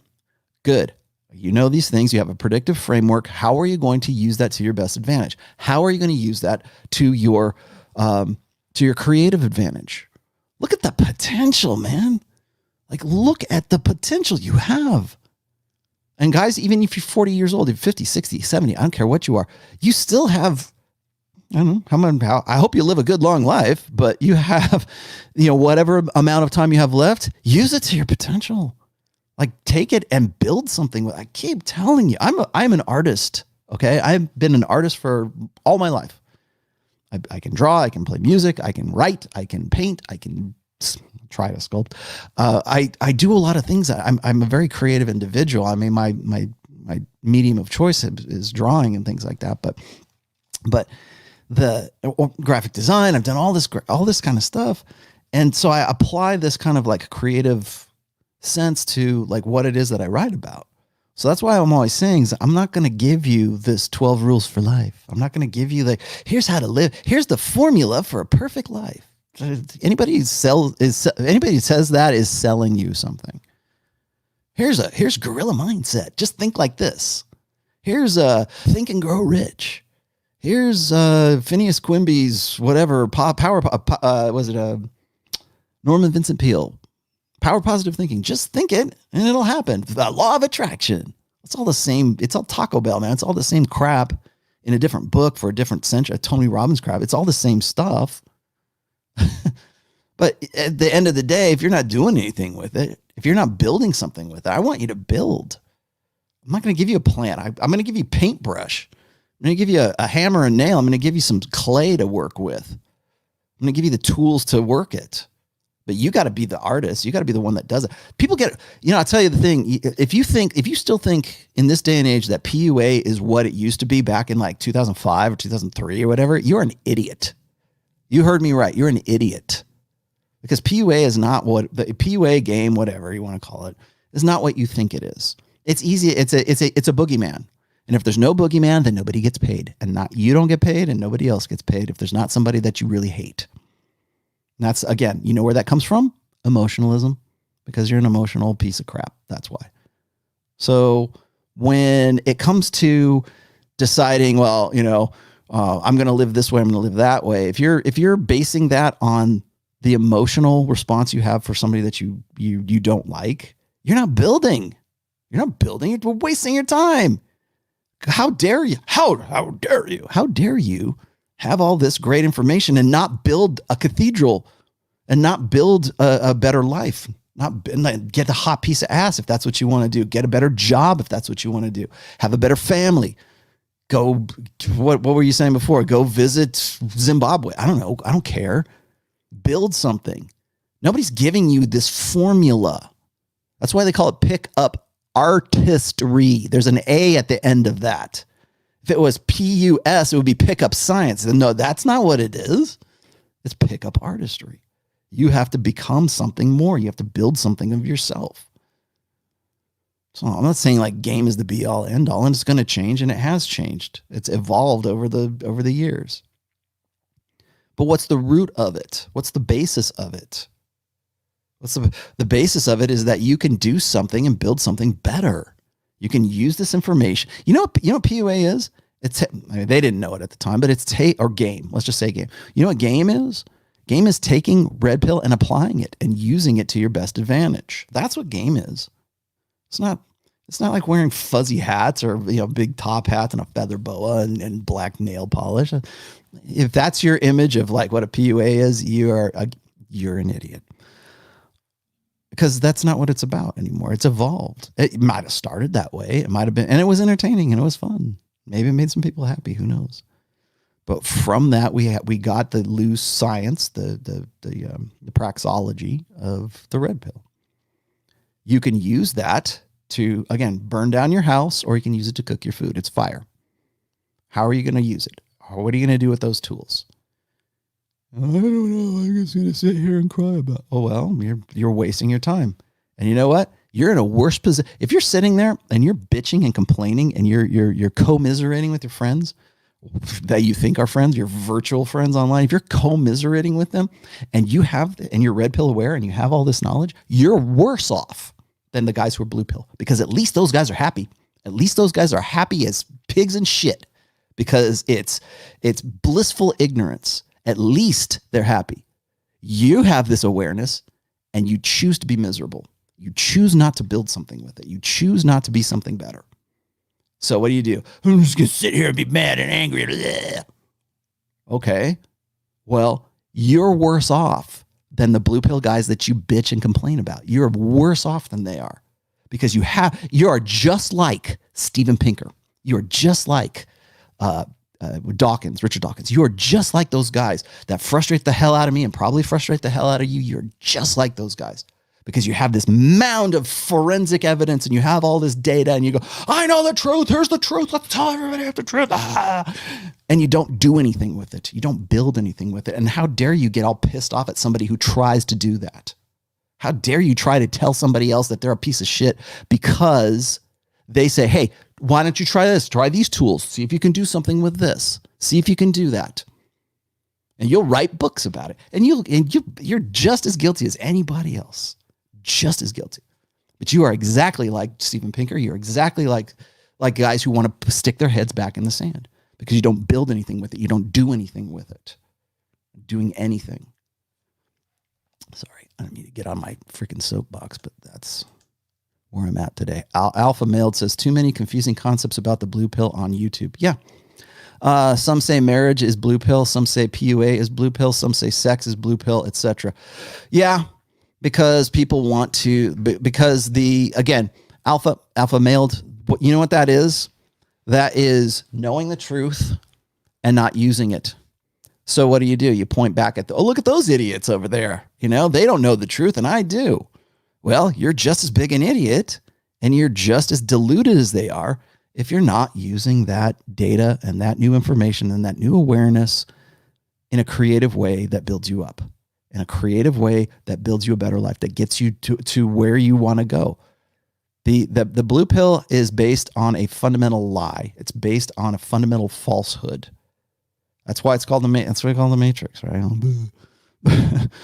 But it's based on a fundamentally false system that is used essentially to, and in the case of men, intersexual dynamics, it's used to create men to be utilitarian, to be useful slaves. The guys love that analogy. Oh, they're going back to the plantation. Great. You ran off the plantation and you want to go. What are you doing now that you're off the plantation? How cool would it be if you are an escaped slave and you ran off the plantation? Maybe you're teaching some escaped slaves how to read. Great. Good for you. Maybe you're helping them get off there. But once you're off the plantation and you're willy-nilly, what do you do? Maybe you want to start your own plantation. Maybe that's what you're doing. Maybe you just start your own little support group. I've always thought this is going to piss people off, is why not like start your own little cuddle group? Because it's a hug box right now, but why not start your own little cuddle group?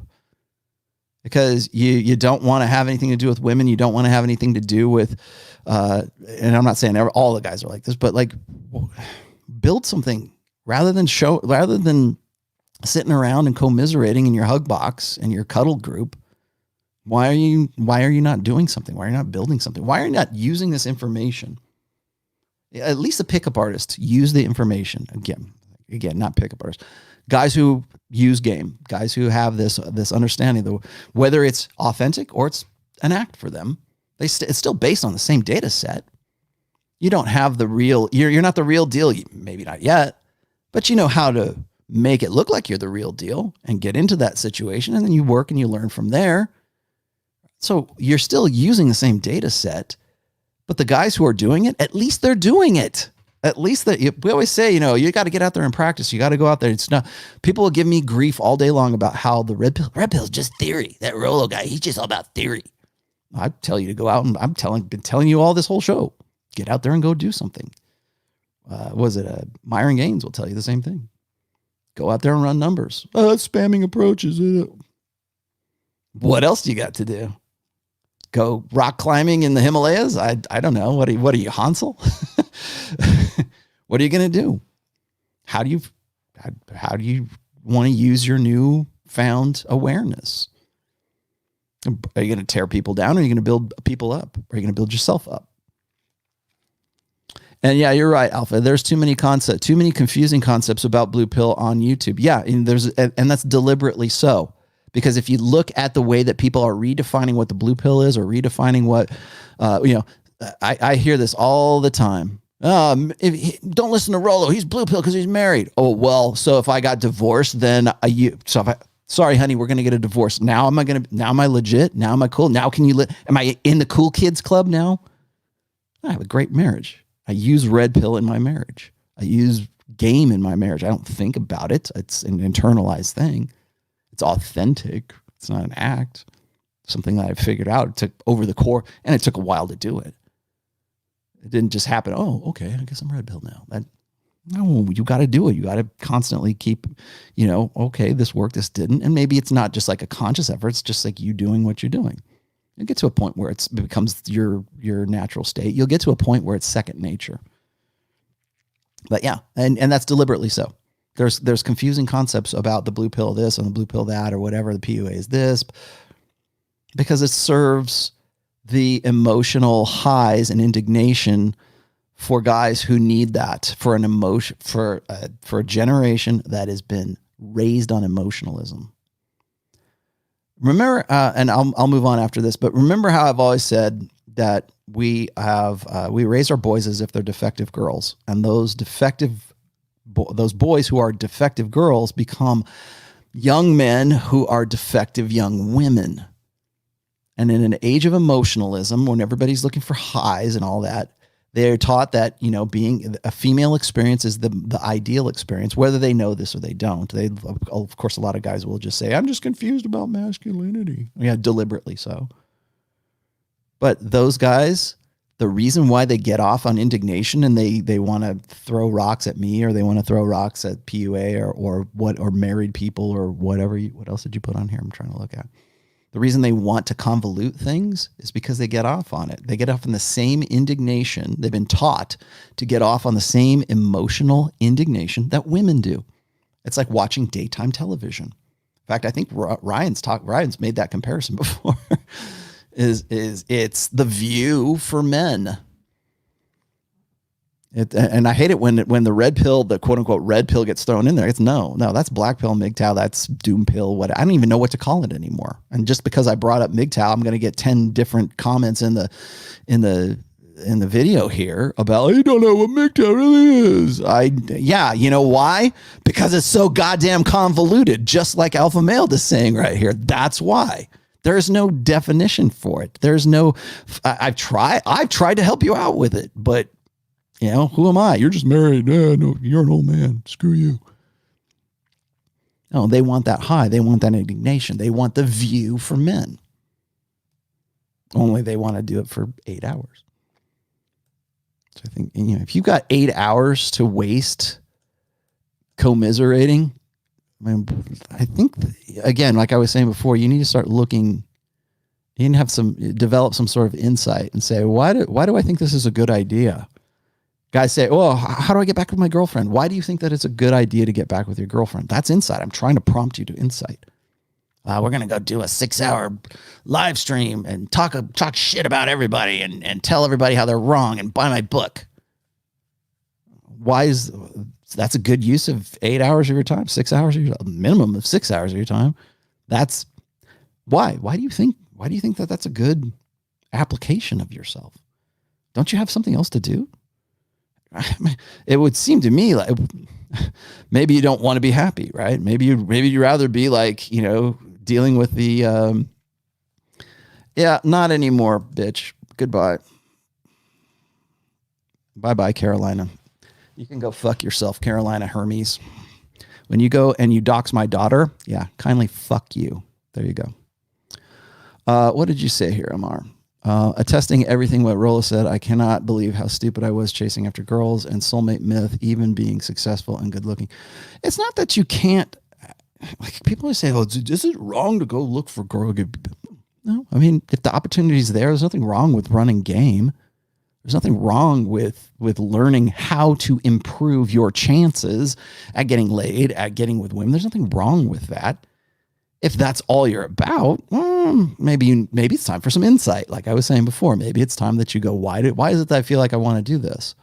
Why does it seem like a good idea for me to do this to the exception of other things, of maybe doing something creative or building myself or becoming something more, becoming the best version, do the work, right? What is it about me that makes me think that this is a better idea than this is? Again, like when guys hit me up and they say, how do I get my girlfriend back? 'Cause she's a single mommy, blah, blah, blah. And they'll tell me like in great detail why it is that they think that they're throwing the baby out with the bathwater. The question isn't how do I get back with her, Rollo? It's why do I want to get back with her, Rollo? And that's the only question. You have to answer that. You have to be the one who says, why do I think that it's a good use of my time, my very, very limited time on planet freaking Earth to do this? Wouldn't it be? It's right there in was it Iron Rule of Tomassi number 7? It is time better spent developing new relationships and new prospective women than it is to try to repair an old dead relationship that was probably dead because of things that either you did or she did. But you know what? Even if you got back with the girl, even if it was ideally the thing that you think could possibly happen, which is highly unlikely, there's still the time where you broke up with her. There's still the time. There's still that issue. There's still that doubt that, oh, maybe that'll come back up again. How about this?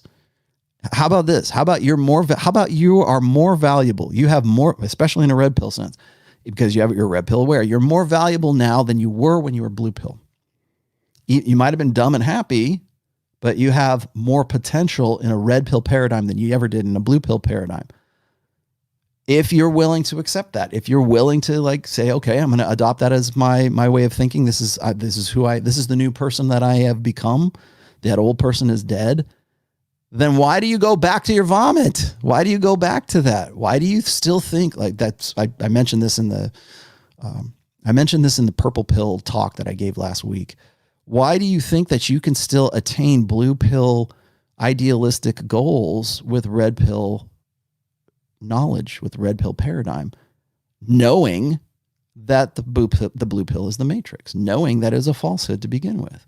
Why not make a better life for yourself in a red pill paradigm? Because there's more potential here. You're in better control.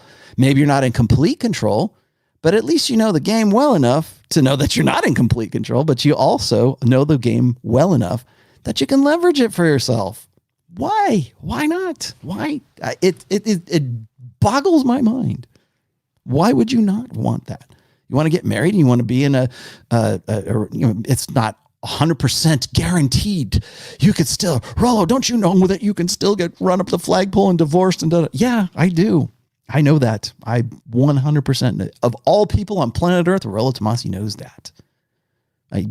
But what am I going to do? You want me to get divorced so that I make you feel better? I'm going to do that. I'm going to use what I have to make the best life that I can in a way that I want to. I want to be married. I wouldn't be married if I didn't want to be married. If I didn't think there was an upside to all this. And marriage isn't just like, and I didn't really want to talk about marriage today, but marriage is like, I think a lot of guys, when they talk about marriage, they think about getting married. They don't think about being married. We criticize women, and I'm not defending women here for this, but I'm just saying we criticize women all the time for saying that, we'll say that she doesn't want to be married. She just wants a wedding. Yeah. And 100%. Got it. But why is that? Now we see the car. Let's look under the hood of the car. Why is that? Well, because that seems like a good use of their time, right? That seems like a good, like, I got to be married by this time. I got to have kids by this time. Or maybe it's not. Maybe it's, I don't ever want to get married unless I have the absolute perfect guy.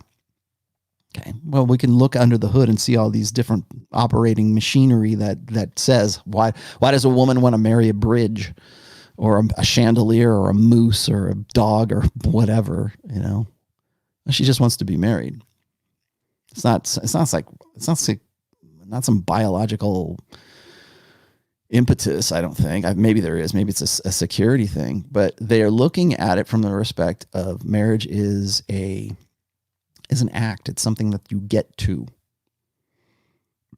and not something that you are. It's not a lifestyle. It's not a state of being. It's a goal state. And I think guys also focus too much on the goal state of marriage rather than like, what is it to be married? And guys have horror stories. Oh, again, I'm in a sexless marriage. I'm in this, I'm in that. Okay. And we hear the negative sides of that all the time. And there's a lot more negative stories than there are positive. I'm not trying to convince you to get married whatsoever. What I'm looking at, what I'm focusing on here is that we have to see the forest for the trees, and women don't do that. And a lot of men don't do that, particularly blue pill men don't do that. They don't see the long term. I got an email from a guy who wanted me to explain how hypergamy is not a straitjacket. They don't like that. Whoever it was didn't like that idea that I keep putting out there, that hypergamy is not a straitjacket. That goes back to determinism versus free will versus the blank slate. The determinism part of that is that all women are hypergamous. I agree. I've said that a million times. But how women are able, or whatever their capacity to express hypergamy, is infinitely variable. So I hate it when people use hypergamy as a verb in the same way that I hate it when they use the red pill as a verb. Like hypergamy is like running, or it's like her hypergamy did this. That's not how you use that. Hypergamy is a state. It's not a verb. It's not like I'm doing this. No, it's always on. It's always something that's a part. But so what guys don't, and this gets back to the marriage thing, is that what guys don't really realize is that if you get into a relationship with a woman and you have a long-term relationship with her, whether you're married, whether you're just a girlfriend, a long-term girlfriend, or she's your main or whatever, what happens is guys don't realize, like a lot of guys will swear off. They're looking for rationales and reasons not to get with a girl. Like I can get with a girl anyways, but it's just as well because I wouldn't want to be in a long-term relationship because women are hypergamous. Yeah, that's always on. What are you going to do about it? Well, I'm going to opt out. Okay, you've done something about it. That's your prescription. Your prescription is to opt out. You think you are anyways. Your prescription is to, I'm going to deal with it. I'm going to use it to my best advantage. Good for you. Well, how am I going to do that? Well, because if she sees a guy and I'm not the best guy for her, if I'm not the best she can do, then she's going to go and she's going to leave me. And it's not worth it. It's a bad return on investment. Even Aaron Clarey will tell you, like, marriage is a bad return on investment. Always is. It is next to impossible to make the risky, commitment to marriage in this day and age. Never. And I will tell you, I will never be a proponent of marriage, and I have a good marriage, and I'm telling you not to. If that really pisses off a lot of trad cons too, is like, I will say, how can Rollo say he's against marriage? He's been on 24 years. He's been married for 24 years. Yeah, because I'm red pill and I understand what's going on. I would have the insight to ask myself, why do I think certain things are important? But also, I also know this, is that hypergamy is not a straitjacket because women's condition changes and men's condition changes too. And if you play your cards right, gentlemen, if you maximize your potential, remember I always talk about this all the time, burden of performance, but if you maximize your potential, by the time you get to be 34, 35, 36 years old, maybe a little later, who knows, you maximize your potential, you will be at the peak of your sexual market value. Don't get married. If you for religious reasons or whatever, you feel like you have to get married or you want to have a long-term relationship, don't consider monogamy until you're 30 or maybe a little bit after 30. Wait until you are hitting your stride with respect to your sexual market value. I've said that till I'm blue in the face. I don't know how many other ways to say that. But okay, so why? What's under the hood and all of that? Rollo he just wants you to go have sex with as many women as you can. That's what you want to do. Go ahead, but that's not the point. Point of holding out is so you have a better understanding of women's nature. Yes, and hopefully you've had more than one relationship before you get to the point where you're like, well, I want to have kids now. Great, but the best thing is you will understand that, and we're understanding this more now than at any other time in history, is that women's sexual market value decays. It is a depreciating asset. Ha ha, we win. The wall. No, what I'm saying is that we understand that women's conditions change. Remember the bell curve when they're 23 and then it comes down to by the time she gets to be 29, 30, 31 years old and hits the epiphany phase, that's when the decline is in its earnest. Whether she looks good or she doesn't isn't the point. Is she as competitive in the sexual marketplace as she used to be when she was 21, 22, 23 years old? And the answer is always universally no. I mean, unless she was like grossly overweight at 21 and at 31, suddenly she's a Fitness America pageant winner. Women's conditions change. Women's mentality changes. Women's priorities when it comes to the sexual marketplace change. When she gets older, her interests in security supersede her interests in short-term sexual. Long-term security is prioritized over short-term sexual. That affects hypergamy. That affects what it is that or it's like fat women, right? Like fat women are more than a woman who is lower on the SMV than a guy. Her motivation, her priorities are completely different than a woman who is like a step above you in sexual market value. So you might say, well, I can get I'm only a 6 and I got with a girl who's a 6, but she's always looking for a 7. Oh, forget it. It's a straitjacket. No, give her 2 years, or when your 6 turns 33, 34 years old, now she's a 5.5. Now she's a 4. And now maybe you're a 6.5 or a 7 because you are also 35, 36 years old. Guess what? Shit changed. That's why I say it is not a straitjacket. There you go. Variables. Very important too. Thank you for that super sticker, Jason. I would have posted it up, but I'm not on YouTube right now. Okay, I'm gonna rewind a little bit here. I think I got to most of it. I've actually done pretty well today, I think. Oh, Jeff Jones, there you are. Okay, Alpha Male, they got to you. Amore, I said, what's the call to action for those of us who took the bite out? Okay, I talked to you. JD, I got to you. Jeff Jones.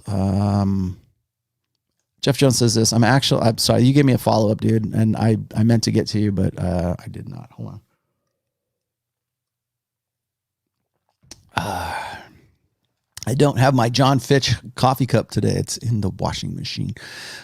Jeff Jones says, I'm actually happy, love learning and training, being physically fit. The job money is for travel and the experience of the world. Before all of my money went to her. Oh, good. So then you've learned something. Why was that a bad thing? Is it just her or is it just any her? Then let's see. Then there's Lewis. Thank you. Oh, thanks, Jeff, for that extra $20. Lewis Brugner.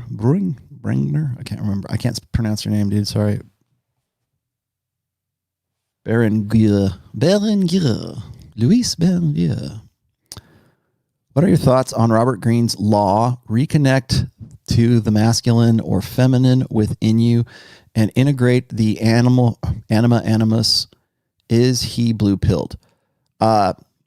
Correct me if I'm wrong, but I think this is from the Laws of Human Nature. Is that what that was from? Another guy who used to get it, who I still have a lot of respect for Robert Greene. Okay. I'm probably never going to like hate on Robert Greene because I think that he is absolutely brilliant. But the law, it seems like progressively, pardon the pun, since the 48 Laws of Power, every book that has come after that has just been watered down a little bit more to be more palatable to a larger audience. So when he says, what Robert Greene is presuming here, which a lot of people are, with the exception of maybe Steven Pinker, because he wrote a book, The Blank Slate, as it is. But what Robert Greene is presuming here is that he's presuming blank slate equalism. He's presuming a Carl Jung style way of understanding human nature, men's nature, women's nature, anima, animus. You want to know where get in touch with your feminine side comes from? It comes from Carl Jung. Sorry, that's where it's from. And has been bastardized. People say, well, I love Carl Jung. Okay, well, fine. Even if you love Carl Jung, you cannot deny that even if he had good intentions, which I don't think he did, but even if he did, if neutral intentions, his ideas have been bastardized by people who should in no way ever be bastardizing psychology, whether that's Maslow or Skinner or Freud or Jung or whoever. That's been bastardized. Okay. The anima animus bastardized. You want to talk about old order thinking? This is a real good example of old order thinking. We presume that men have a female and a male nature. We presume that we have this dual nature. Well, that's why we say men need to get in touch with their feminine side. Why did that come up right in the wake of because that anima animus predates, the sexual revolution. Why do we hear that in a post-sexual revolution global society? Why do we still to this day presume that men and women have a feminine side? Why can't men just have a masculine side and women have a feminine side? Why? Why does that seem like heresy? Or why does that seem counterintuitive? Because for generations, for at least 4 or 5 generations, we presumed exactly what Robert Greene is saying here. Reconnect to the masculine or the feminine side within you. Well, that presumes that we have a masculine and a feminine side. And you know what that also presumes? That we're blank slates. That men and women we're just the same. Bullshit. We are not just the same. And I can prove it to you in the new world order, in the new data age, in the new information age. I can show you fMRI scans that prove that men and women are not the same. We don't think the same. We process emotions differently. I could show you experiment after experiment of that. Go look at, I forget Rolf's last name.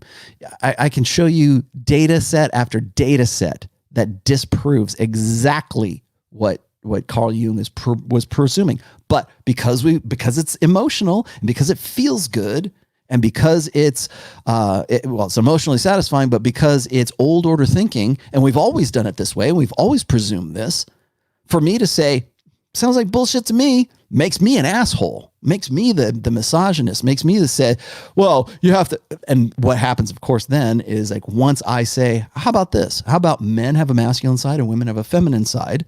That is part of our natural innate firmware that we evolved for, so that we're complements to one another. But just because like I comb my daughter's hair doesn't mean I'm getting in touch with my feminine side. And maybe I'm doing it because it needs to get done.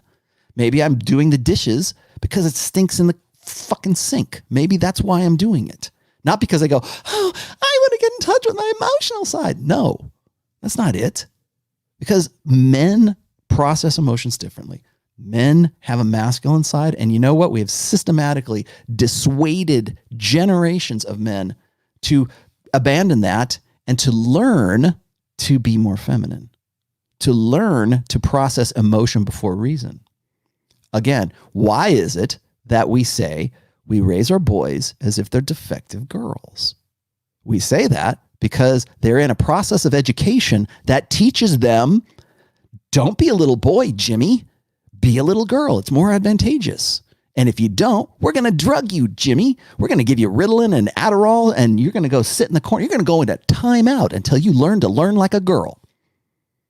No yard time for you. No recess for you, Jimmy. You've got to learn like Susie. And if you don't, in fact, here's a better idea, Jimmy. Why don't you start dressing like Susie? Here's a better idea, Jimmy. Why don't you decide that you want to be a girl and transition to whatever, to becoming a girl? Because it would be better for you, Jimmy. You'd be better off like that. Really? Yes, you would. How about this, Jimmy? Why don't you take hormone blockers? Because then you can be more like a girl for a longer. And you can forestall that nasty testosterone that comes into your system. And you'll be more like a girl, Jimmy. Pretend you're a girl. Wear girls' clothes. Dance around in a tutu. Go watch Frozen. Sing the songs. Get your dad to do it too. Yeah. Good. To keep doing that. Why do we think that? Why does he think that that's a good idea? Well, maybe, just spitballing here, maybe that little boy needs to have it battered out of his head and conditioned from the time he's 5 years old. He's a little sponge. Little kids are sponges. You know, they learn everything between like 5 and 8 years old, something like that.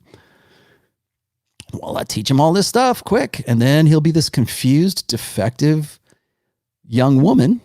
He's a man, but he'll become a defective girl, becomes a defective young woman later on in life. And even if he doesn't transition all the way over, he'll still have transitioned up here. Transitioned in the sense that he thinks that he has a feminine side. He's absolutely convinced that he does.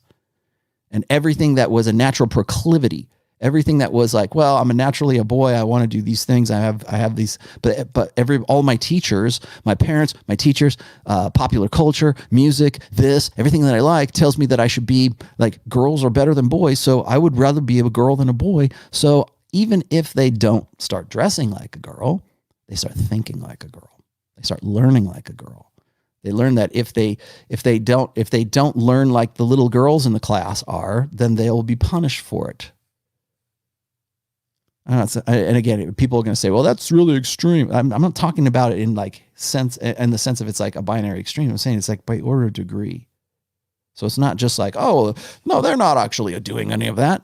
No, maybe not as extreme as that. And I'm using that extremeness as sort of an illustration. But by order of degree, little by little, that's what they're being taught.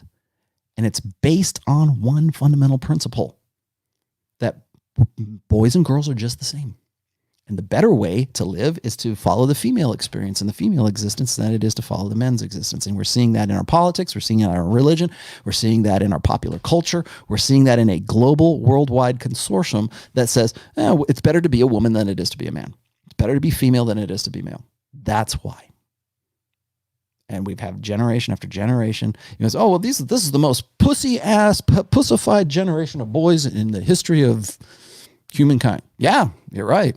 Because there's been a systematic, I'm not saying it was like coordinated. I'm not saying there's some Illuminati that's doing it, but it is systemic in that at some point along the way, I pegged this right around 1965 or right after the sexual revolution, we've decided that the best way to be is the best experience a human, because we're all the same, right? A best experience you can have, and the best, most peaceful, the most coordinated, the most organized, the most socialist, the most communitarian, the most egalitarian way to live is the female experience. So let's teach all the boys that they're bad, either they're bad or they're confused about masculinity.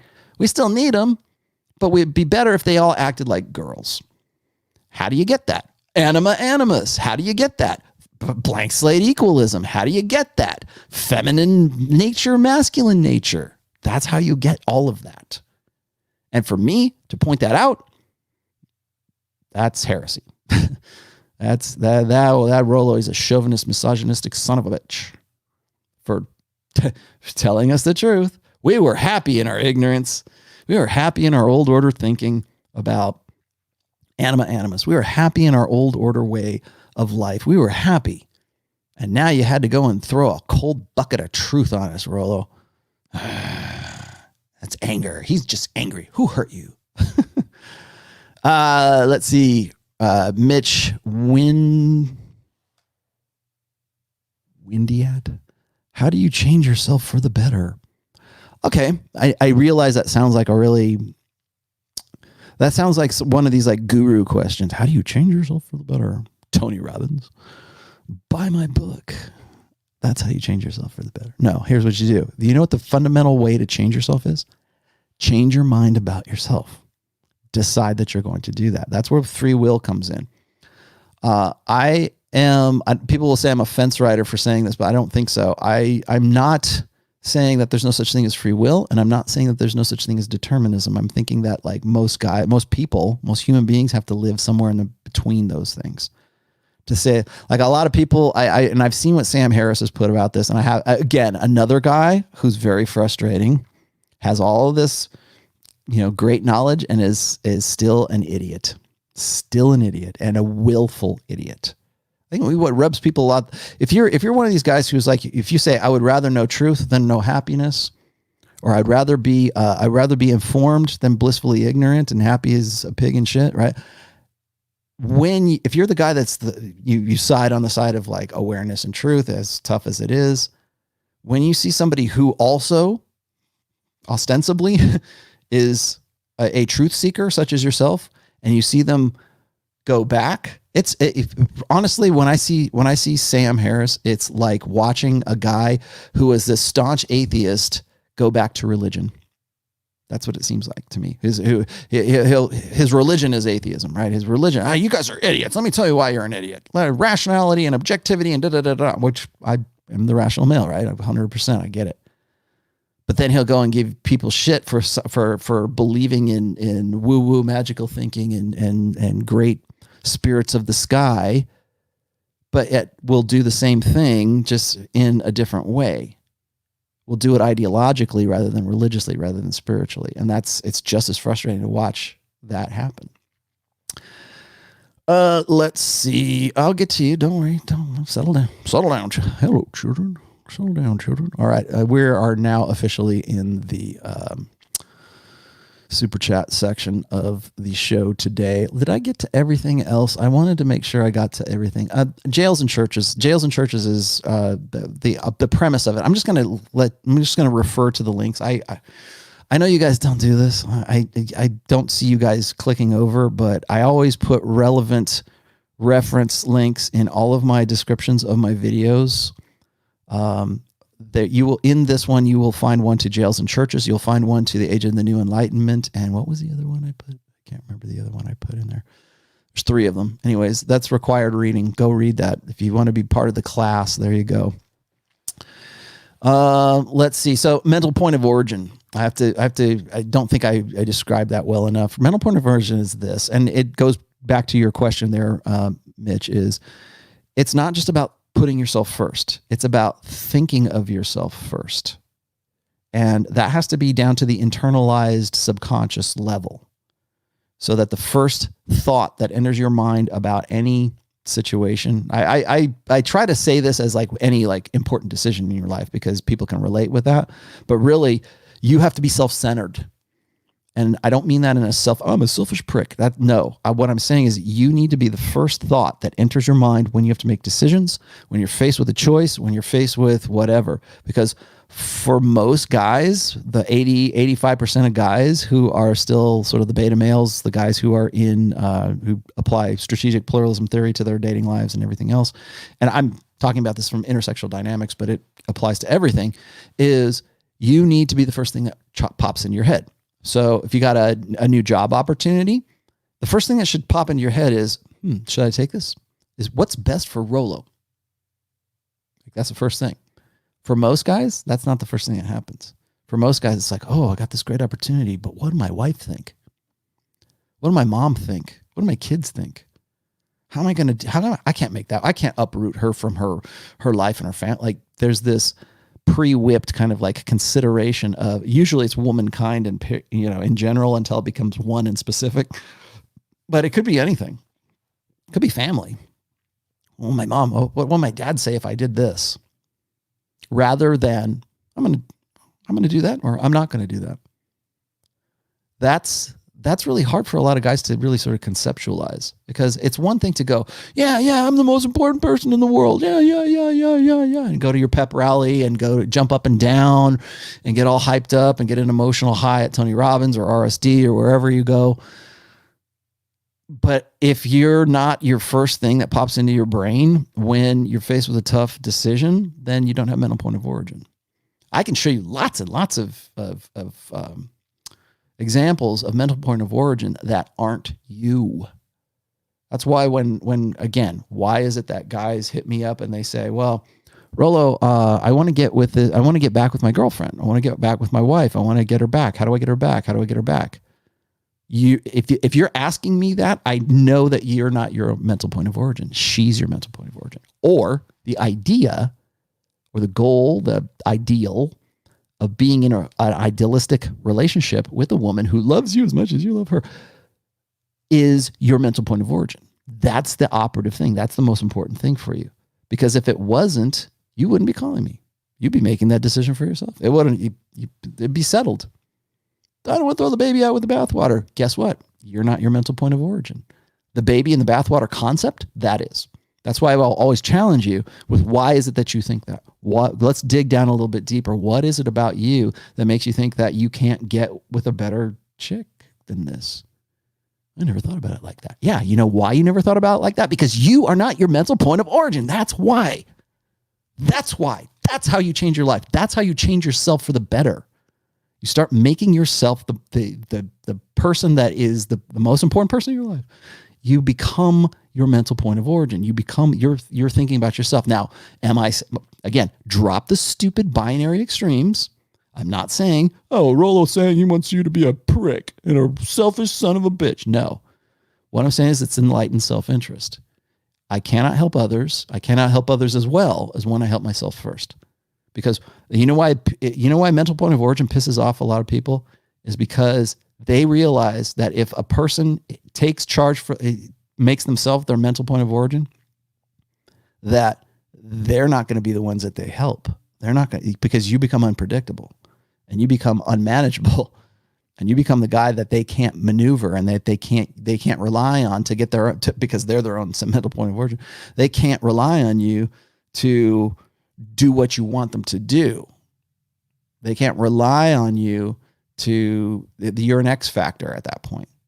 And that can be for better or for worse, of course, but you become somebody that doesn't fit into the predictive framework of what you should be or what they think you should be. That's why it's like the crabs in the barrel, crabs in a bucket. Yeah. Crabs in a bucket theory.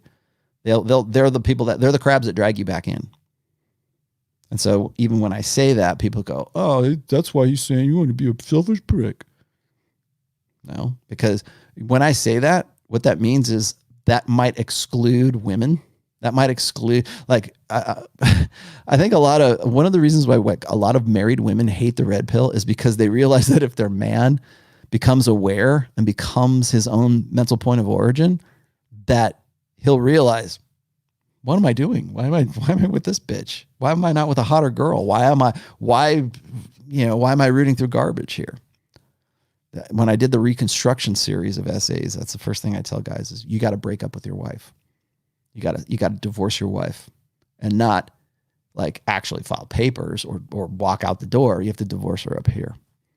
And then when you become awake and well married, and when you become more self-aware, when you become your own mental point of origin, you become invested in your own success. The next question is this, and this is the difficult one. If you were to meet your wife now, or even then, with what you know now, would you ever have dated her? That fucks with people's brains. That fucks with your mind in a big way, because most guys will go, nope, I know better now. And that also coincides with why I say don't get into a monogamous relationship until you're at least in your mid-30s, because you'll know better. You will be making decisions, educated decisions from a better source of information. That's why. Jason the Dream. Thank you for helping me with my central point of origin. Just recently got unplugged, looking to transition careers. 39 years old, truck driver.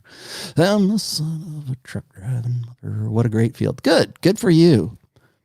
I like truck drivers. It's gonna sound really weird. Because you get to go see shit. You get to go do, I mean, maybe most truck drivers just like sit there and they're just driving around all the time. Maybe it's not the best physical job, but at least you get to go see the country.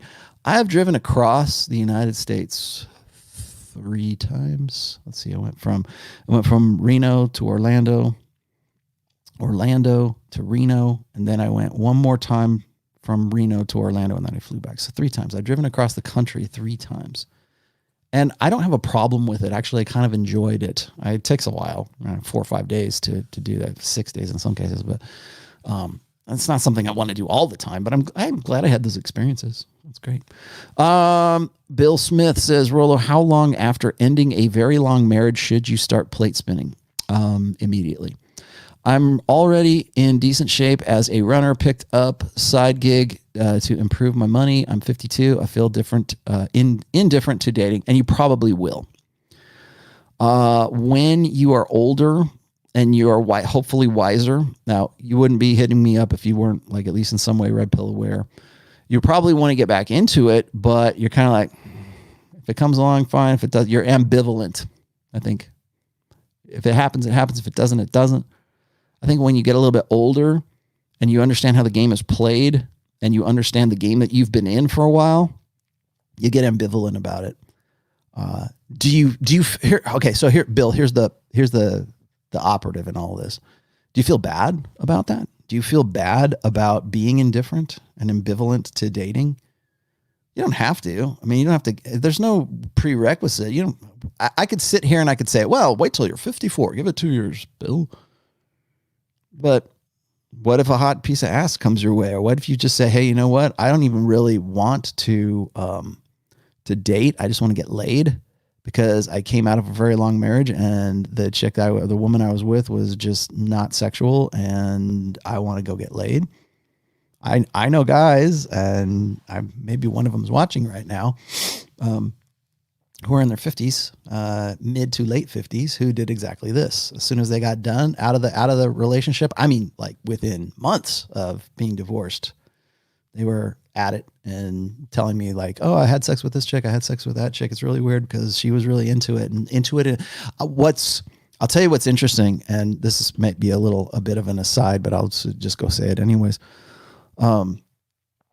When you have been and this is, I'm not speaking from experience, but I'm speaking from like guys who relate this to me, like the older guys who are like 45, 55, maybe, I don't know about 60, but they get out of a relationship or they get out of a sexless relationship and they then realize how many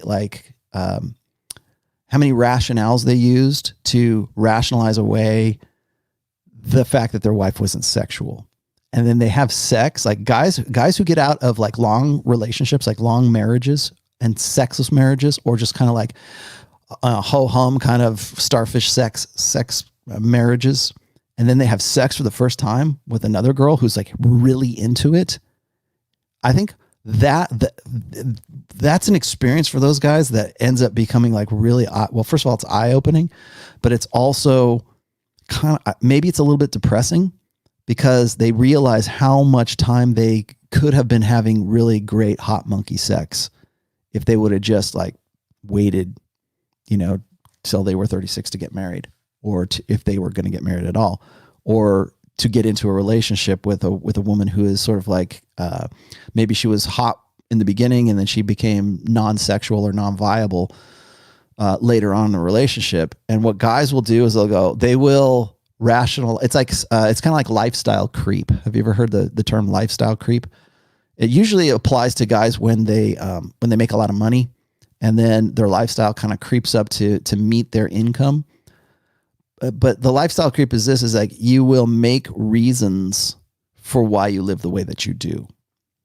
And so when you live in a sexless marriage, you'll go, well, the Lord said this, or the Lord put us together, or you'll make up like, religious reasons, or you'll make up sort of maybe to be pop culture reasons. You'll listen to women go, well, when you're married, sex naturally declines after marriage. Naturally. So it might not be a religious thing, but it's like naturally declines after marriage.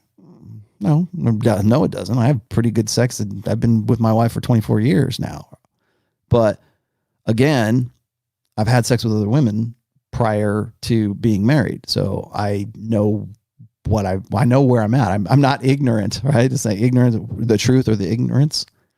And what happens is when the guys get out of a sexless marriage, they have the truth now of that the lies they were telling themselves about why they stayed in that marriage.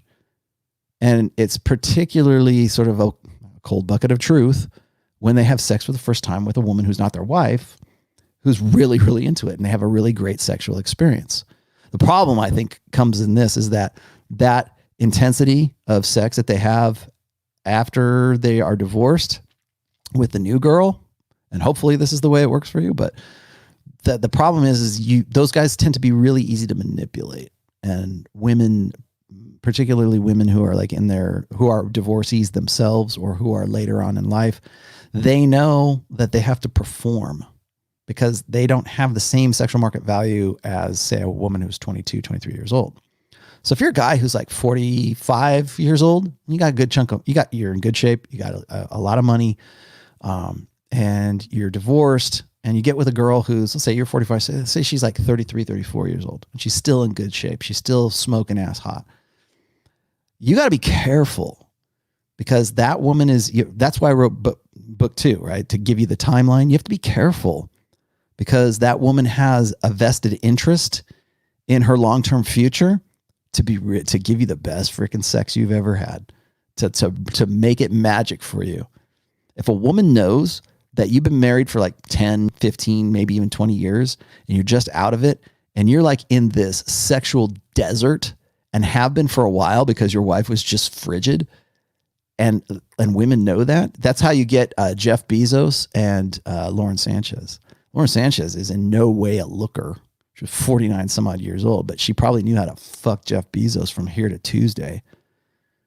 And you have to be careful of that. That's a word to the wise. If you're an older guy, you're divorced, and you're having sex for the first time after you just got out of a sexless relationship, watch out, because predatory women realize that, and they will suck a pinball through a garden hose.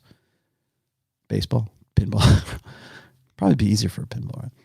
Anyways, they will suck you off like crazy. They will make it the best sexual experience you've ever had because they have a vested interest to do so. Again, Tom Likas, it's the loss leader.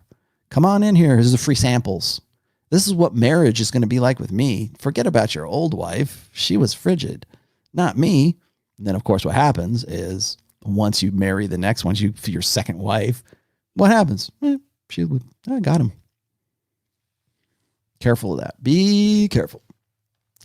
It's like it's operant conditioning is what it is. It's like you've been starved for reward, or you've had intermittent rewards for so long, and even the rewards you got from your sexless marriage and your frigid wife weren't all that great. But you'll make up rationales as to why. Oh, it's really great. Vanilla sex, it's great. Oh, she's so good to me. She's my bride. You have sex once every 8 months, and are you done yet? Sex. No. Just sex declines naturally after marriage. And then you get out of that and you get into a hot monkey. You get into the porn sex you've been checking out for most of your marriage. That does something to a guy. Daniel Hughes. Can I get you? Yeah. Daniel Hughes says, Rollo, massive thanks. You're welcome. One thing I love about your show is the unending determination to go in detail. I got something really valuable from this show tonight. Good. I'm glad. Guess what? I'm glad you brought that up because that gives me a perfect opportunity to tell you all some great news. I got a confession to make. I've been developing or having been helped develop a clips channel of all of these things. People have the number one request I get is, Rollo, these are 3-hour videos or 2-hour videos, whatever. I can't watch that long. It makes me insane. Can you give it to me in audio format? I could, or you could just simply extract the audio and do it yourself. I could give you that courtesy, but I would probably have to charge you something for that because it's work, man. I got to do it. But here's the good news. The good news is this I'm developing a new channel. It's going to be called Rational Male TV. It's already in the process. We've already done, it's an unlisted channel right now. You won't find it on YouTube, but we've got a bunch of clips, like sort of a best of highlight reel. And most of them are anywhere between like say 10 and 16 minutes. So they're like sort of little bite-sized chunks of this show. And they're outtakes of this show that I think are myself and this guy Marco, who I'm working with, think are pretty salient, pertinent clips for you. So it's coming. I'm thinking it might be the middle of this month, or maybe maybe around Thanksgiving time. I will launch. We'll make it listed anyways. So that's coming, and you'll be able to get like little quick hit videos, very similar to what Rich Cooper does. But Rich doesn't do like really long live streams as it is anyways. But when I do Rule Zero with him, or we do a long show, he'll take out clips. So what Marco is doing, and Marco knows who I am, and knows the red pill, and knows what my messages are, and what my topics are. So it was really good to work with him. Thank you, Marco, for helping me out. But the Rational Male TV, the Clips channel, will be coming this month. Let's see. DigiNomad says, "What do you hope guys take from book 4? Thanks. Book 4 will be this month. Come hell or high water. I certainly hope so. If not, it will be the very 1st of December. I hope that it will make you think. And I have been very upfront about this since day one. The book is a red pill book. It's the Rational Male. It's going to be in the Rational Male series. It's about religion and the crossover between intersexual dynamics and religion. I had to make an executive decision at one point where I was trying to cover too many bases. And I mean that in the sense that once I made the announcement that I was doing a book on religion, everybody from every corner of the world said, "Are you going to talk about Sikhs? Are you going to talk about Greek Orthodox? Are you going to talk about Amish? Are you going to talk about Mormon? Are you going to talk about Lutheran are you going to talk about Judaism? Are you going to talk about Kabbalah? Are you going to talk about whatever the conference of Constantinople from 1428 and the schism in the church, because that's the only real religion?" No, I'm not. I had to stick to basics because I was playing whack-a-mole with, I got to cover this. I got to do the Krishna thing. I got to do the Buddhist thing. I got to do I refuse, because I think there are some basic principles that apply to all of these things. And again, I think that the best takeaway from book 4 will be understanding where we're at with religion, and where we're at with how a new forming religion that is based on sort of emotionalism, which is of course the language of women, is sort of taking shape right now. And I think that even after this election and even after just this crazy ass year, a lot of the things, I almost wish I would have published it back around July, because a lot of the things I put in here are pretty prophetic. You got to remember, when you read this book, I started this book about 3 years ago, about 2018, like the beginning of 2018 is when I started this. So, I had to do a lot of research. I had to take I did some interviews. This is the best sources cited book I've ever done. There is a complete index glossary, I guess, of my sources cited, because everybody cries and bitches and complains about Rollo it's just his opinion, man. Now this is sources cited, which is not going to make any difference. At the end of the day, I've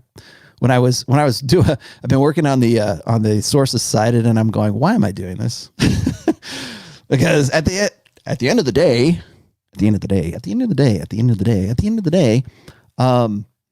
nobody cares. Because if I go and I bring up some sort of empirical evidence, if I go, well, check out this study here, or check out this experiment here, or this is what, this is a psychological experiment, this is a sociological study, this is a religious study. If it goes against what your ego invested beliefs are, it doesn't matter what the source says, because I can go and give you like a meta analysis of like 12, 24 different studies, different research papers, all peer reviewed, all independently funded, all whatever, by the top minds in this particular field. And you know what people will do? I disagree with that. Let me go find one experiment or one research paper that disagrees with this meta analysis. Forget it. I'm out. Goodbye. Nobody cares, but I'm going to do it anyways because just to shove it in people's noses. So what is it? 2 pages off of my ass. So, okay. I can add pages. Michael Suimatsu. I hope I said that right. Suimatsu. First time listener. Heard about you from Hotep. Good. Hotep's my friend. I'm doing a cover. I'm doing a cover for his next book, by the way, which is sort of I think it's a political book. I'm doing another cover for him. If you looked at his masculinity book, I did the cover for that. I'm going to do another cover for him. I'm also working on sorry, Rich. I'm working on a foreword for Rich Cooper for his book as well. Thank you. Welcome, my friend, because I'm Hotep. I should have wore my Hotep hat today. Huh? ML, I got you, man. What'd you say? If B and G are the same, why G are empowered to do boys and girls? Why are you, dude? I speak English, really. Are empowered to do everything, and B are made culprits of everything, and why female experience should be the best? Well, because that's where we're at right now. What did you say? Manny says, I've seen a new social convention that pushes men to give LTRs their phone and passwords or else they're toxic. Feminine imperative, your take. Is it the opposite way? It pushes men to give LTRs their phones and passwords. I would say that's funny to me because I think that what that is really a response to people like, say, Donovan Sharp has talked about this before. And I don't know if this is a black manosphere thing, but it's like, if you want to be my girlfriend, if you want to be my steady, if you want to be my main, if you want to be in a monogamous relationship with me, then you're going to have to give me your phone and you're going to have to cancel all of your socials, and you're going to have to close out your OnlyFans. And if you want to be on my team and in my family, and you want me to consider you as a long-term prospect, then you got to give me your phone, give me your password so that I know what you're doing all the time. It's really kind of a digital age form of mate guarding for men. For women, honestly, I think if this is the case, it's probably just a response to that. But in this case, I would say that it's a response, but it's also a test. It's a shit test. It's a shit test in that it wants to say, well, is this guy a big enough simp? Is this guy a big enough cuck because no alpha guy, no guy that a woman wants to bang is going to do something like that. Because whose frame is it? Really, that's a frame test. Whether it's black manosphere guys doing the same thing or it's a woman. In the beginning, anyways, it's a frame test. If you have like sort of this mutual trust between each other, and then you said, "Hey, give me your phone and give me your password so I can check out and see who you've been talking to." That's mate guarding. Once you're in it. If you're not in a relationship and you do that, it's a shit test. If you are in a relationship and you're doing that, male or female, it's a mate guarding thing. But for women, it's different, because for women, is this guy the best I can do? Okay, give me your phone. Let me look at your phone. See how much you really don't trust me, do you? Or I can't really trust you, can I? No, but I didn't think we had trust. I didn't think I had any problems with trust. Okay, well, it's mate guarding at that point. So honestly, Manny, I think it's just a stupid response to guys doing the same thing. Oh yeah, I'm going to make him give it to me. How do you like that? How do you like them apples? You like apples? How do you like them apples? Jules. Oh, excuse me, not Jules. Where did I get Jules? Juan Sebastian says, what Norwegian black metal bands do you recommend for me? And my girl, oh gosh, what could I, oh my Lord. Does Behemoth count? I don't know. Let me get back to you. It's hard. I can't really think of it right at this stage.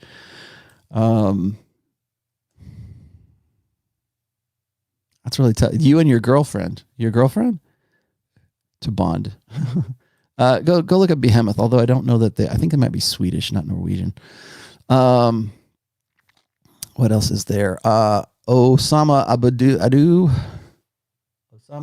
Abdu says, good books on becoming mental point of origin. The way that I define it, I don't have any off the top of my head, dude.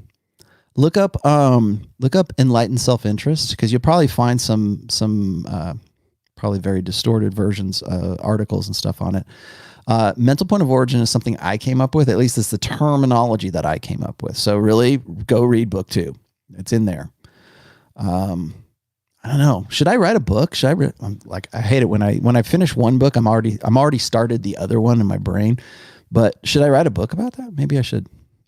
I don't know. I'm not aware of any. If there are, then please let me know. Enlightened self-interest is not something I came up with. That's actually a psychological perspective. So you might want to look at that.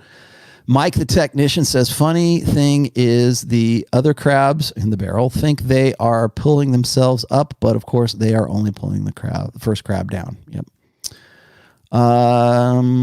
And blue collar, I got you here. It says, just got out of a LTR with a BPD single mom. Are you sure she was BPD? Who was 24 and I'm 32. I'm on your second book, and it amazes me how you describe my life in these books like a psychic. Gave her everything, found her FaceTiming other men. Thanks, Rollo. You are welcome, blue collar dude, and I love your picture too. So now that you're out of this and you're 32, she was 24 and she was a single mom, what on planet Earth possessed you to get with a single mother who was 24, BPD or not? What on earth? The question at this point, and that's the whole point of, I'm glad you asked this, because this is the whole point of this, how to break out of the jails, right? Jails and churches. The jails that I talk about in this essay are your mental states. That's where everybody's in their own little jail right now. Whatever you can't say no to makes you its slave. Whatever you can't say no to makes you its slave. So we're trapped away in these little jails. We're trapped away in our little cubicle jobs. We're trapped away in the way that we think that we should act, or the way that we think is best to facilitate what it is that we think is a good goal for us.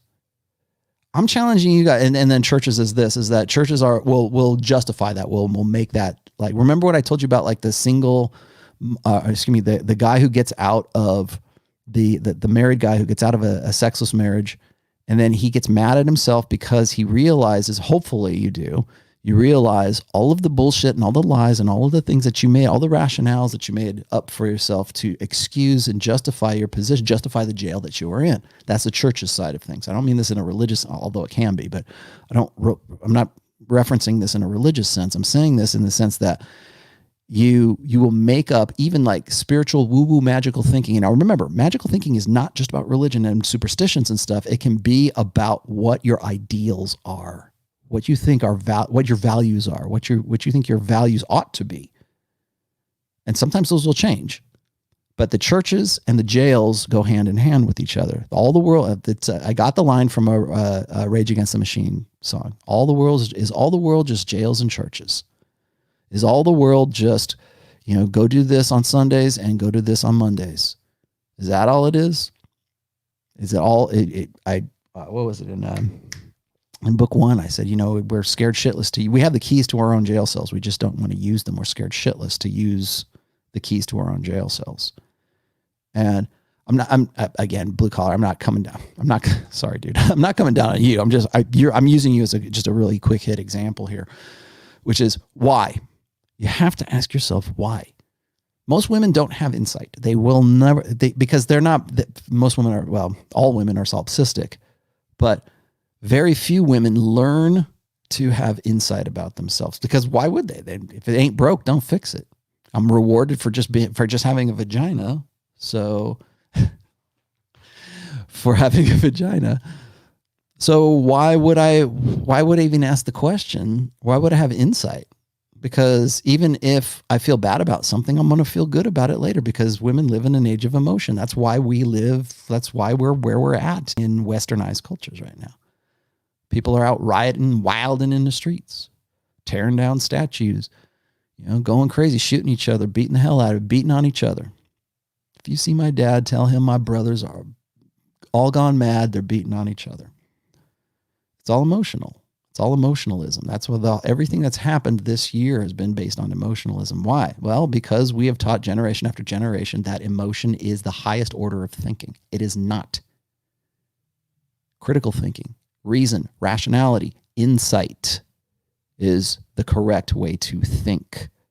It's where you need to begin, and you have no excuse not to. It just doesn't feel good. Happiness or truth, what do you want? If you say truth, then you owe it to yourself to have insight.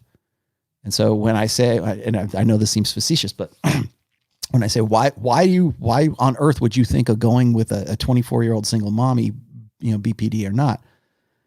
I'm not trying to kick you in the nuts. I'm saying, look, ask yourself. I don't know. You tell me, man. Why is it that seemed like a good idea to you? Does that even occur to you to go, why on earth did I do that?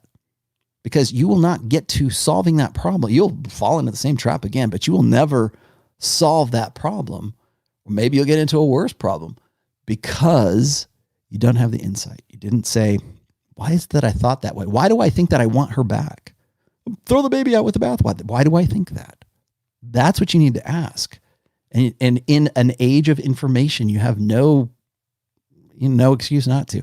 Again, not kicking you in the nuts, dude, but I'm just using you as an example.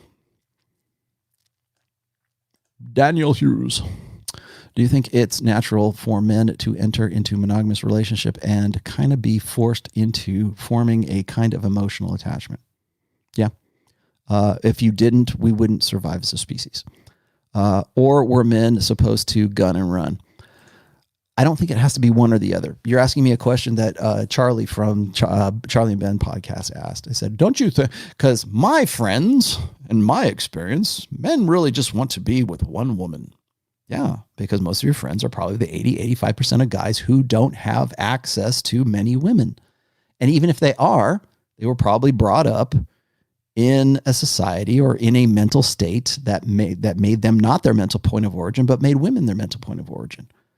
Even if you're in the top 20th percentile, if you've been taught your entire life that you should only be a one woman kind of guy, guess what? You're no better off than any of the guys who are than the 80-85%, although maybe you get laid a little bit more. Maybe you'll have a more successful relationship because you're a higher SMV than the woman that you end up finally getting with because you were taught that that's what you were supposed to do. Why? Well, think about that. Why is it that you think those things? Why is it that you think? So anyways, sorry, get back to your question, Daniel. Is it natural for men to ejaculate and evacuate? Yes.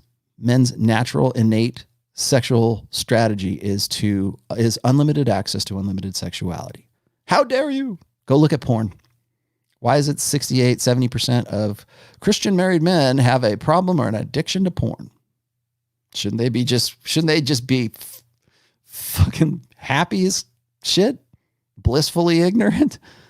That's funny. You should. I'm glad I thought of that because when I did the section on pornography in book 4, I talked about this.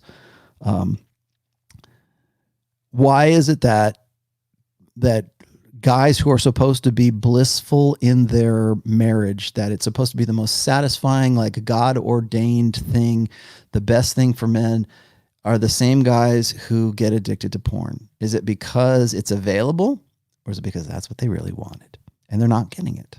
Or why is it that guys have such a problem with pornography? Married guys guys who are in relationships have such a problem with pornography when they've got a woman right there. When they've got a woman that's supposed to be fucking them because either religiously or just because she's supposed to be into him, whatever.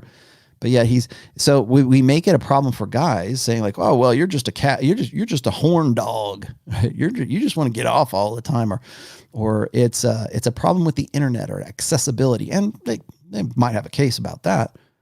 But again, let's ask why. Why is it that men are like that? Well, because your natural state is you want unlimited access to unlimited sexuality.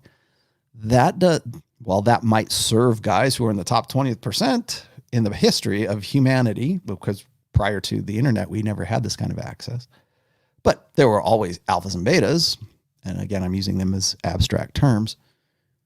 But not many men got that much action over the course of human history, of male history. Maybe Genghis Khan did, but Genghis Khan raped a lot of chicks. Let's just be honest, okay? I heard somebody say this. I have to say this. I had somebody say, or somebody, I heard somebody, I don't know if it was on a podcast or something, but they were talking about, it was like gloom and doom, right? Well, women, in our evolutionary past, one man reproduced for every 17 women that reproduced. Absolutely 100% correct. I've seen the studies. I've seen it's genomic evidence. We have mapped the human genome. We can do 23andMe. We can find out if you're actually really the dad or not. Now, great, for better or worse, we can figure out those things. We can say that, the common ancestry and all this good stuff. So this is only 8,000 years ago. So this is like post-agrarian. So one man for every 17 women. And so, of course, because hypergamy is a straitjacket, right? We want to say, well, women, they're just cuckolding everybody. It's hypergamy. It's even 8,000 years ago. Look, 17 women were breeding for every one man. Yeah. Okay. Let's rewind. Why? Because women are just these fickle, promiscuous, whores who are going to cuckold you at the first opportunity because of it's hypergamy. No. It's because powerful men could rape women back then and didn't have to worry about it. That's why you get stuff. That's why you get differentials like that. Yes, women are hypergamous. Yes, women are promiscuous. They can be. Women will cuck. That's the best. In positive evolutionary terms, women are incentivized to cuckold men, to mate with the best genetic guy that they can get, and to settle down with and get long-term security, the 3 Ps, provisioning, protection, and parental investment from the best guy who represents the best opportunity in the beta buck side of it. Yes, 100%. But don't tell me that one man reproduced for every 17 women reproduced because it's all in women. No, it's not. Certainly wasn't 8,000 years ago. How do I prove that? Okay, guess what? We have new information. Here's that information. Here's another great little nugget for you. 1 in every 200 men on planet Earth are direct descendants of Genghis. Genghis? I'm going to say Genghis because that's why I was brought up. It's probably Genghis. Genghis Khan. Genghis Khan. Do you think it's because Genghis Khan was just a ladies' man? Do you think it was because Genghis Khan had really good game? Do you think it's because Genghis Khan was 6 foot tall and had Giga Chad chin and had, V-taper and everything? No, it's because he was a son of a bitch and he raped a lot of women and he kept concubines and kept like forbidden. I don't know about the forbidden city, but the guy mated with a lot of women. I'm going to go out on a limb here and say, the majority of them probably weren't like just clawing to get his clothes off. In fact, it was probably the other way around, or else they were wanting to get with him because of reputation, because of other things. Certainly not because he was such a badass. Maybe because he was a badass, but certainly because he's Genghis Khan. He runs the show. I had to look this up because I saw that and I go, I wonder how tall Genghis Khan was. And it is a safe bet to say that in that particular area, people want to say, he's 6'2".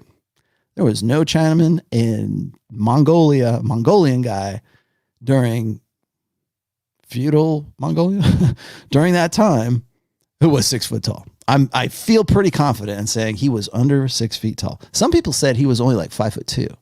That was the best. That was the best estimate I could get. Was like 5'2" or 5'4".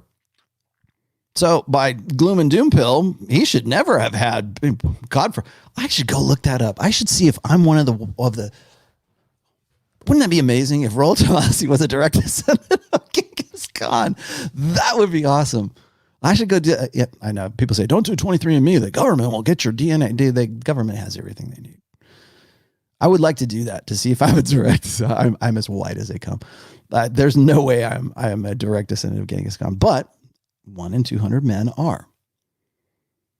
Again, hypergamy is not a straitjacket. There are lots of variables, such as rape. What else did you say here?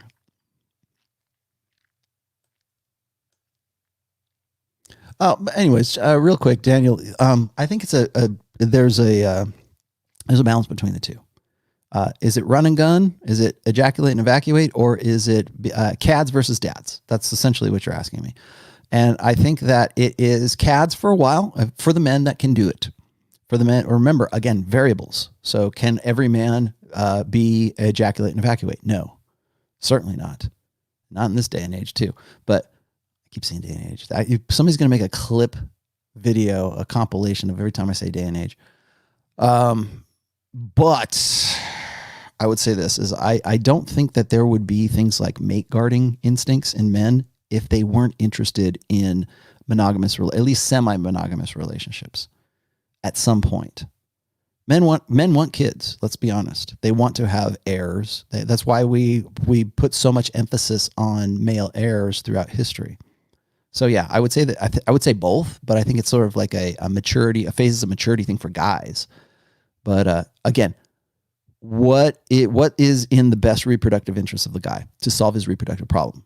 For most men, monogamy works best, because otherwise, if it wasn't for monogamy, for socially enforced monogamy, many betas would never have bred, would never have reproduced up to this point. And things are changing right now. Yes, I understand. I've written all about poly and promiscuity, and I have a whole video on promiscuity, so go check that out.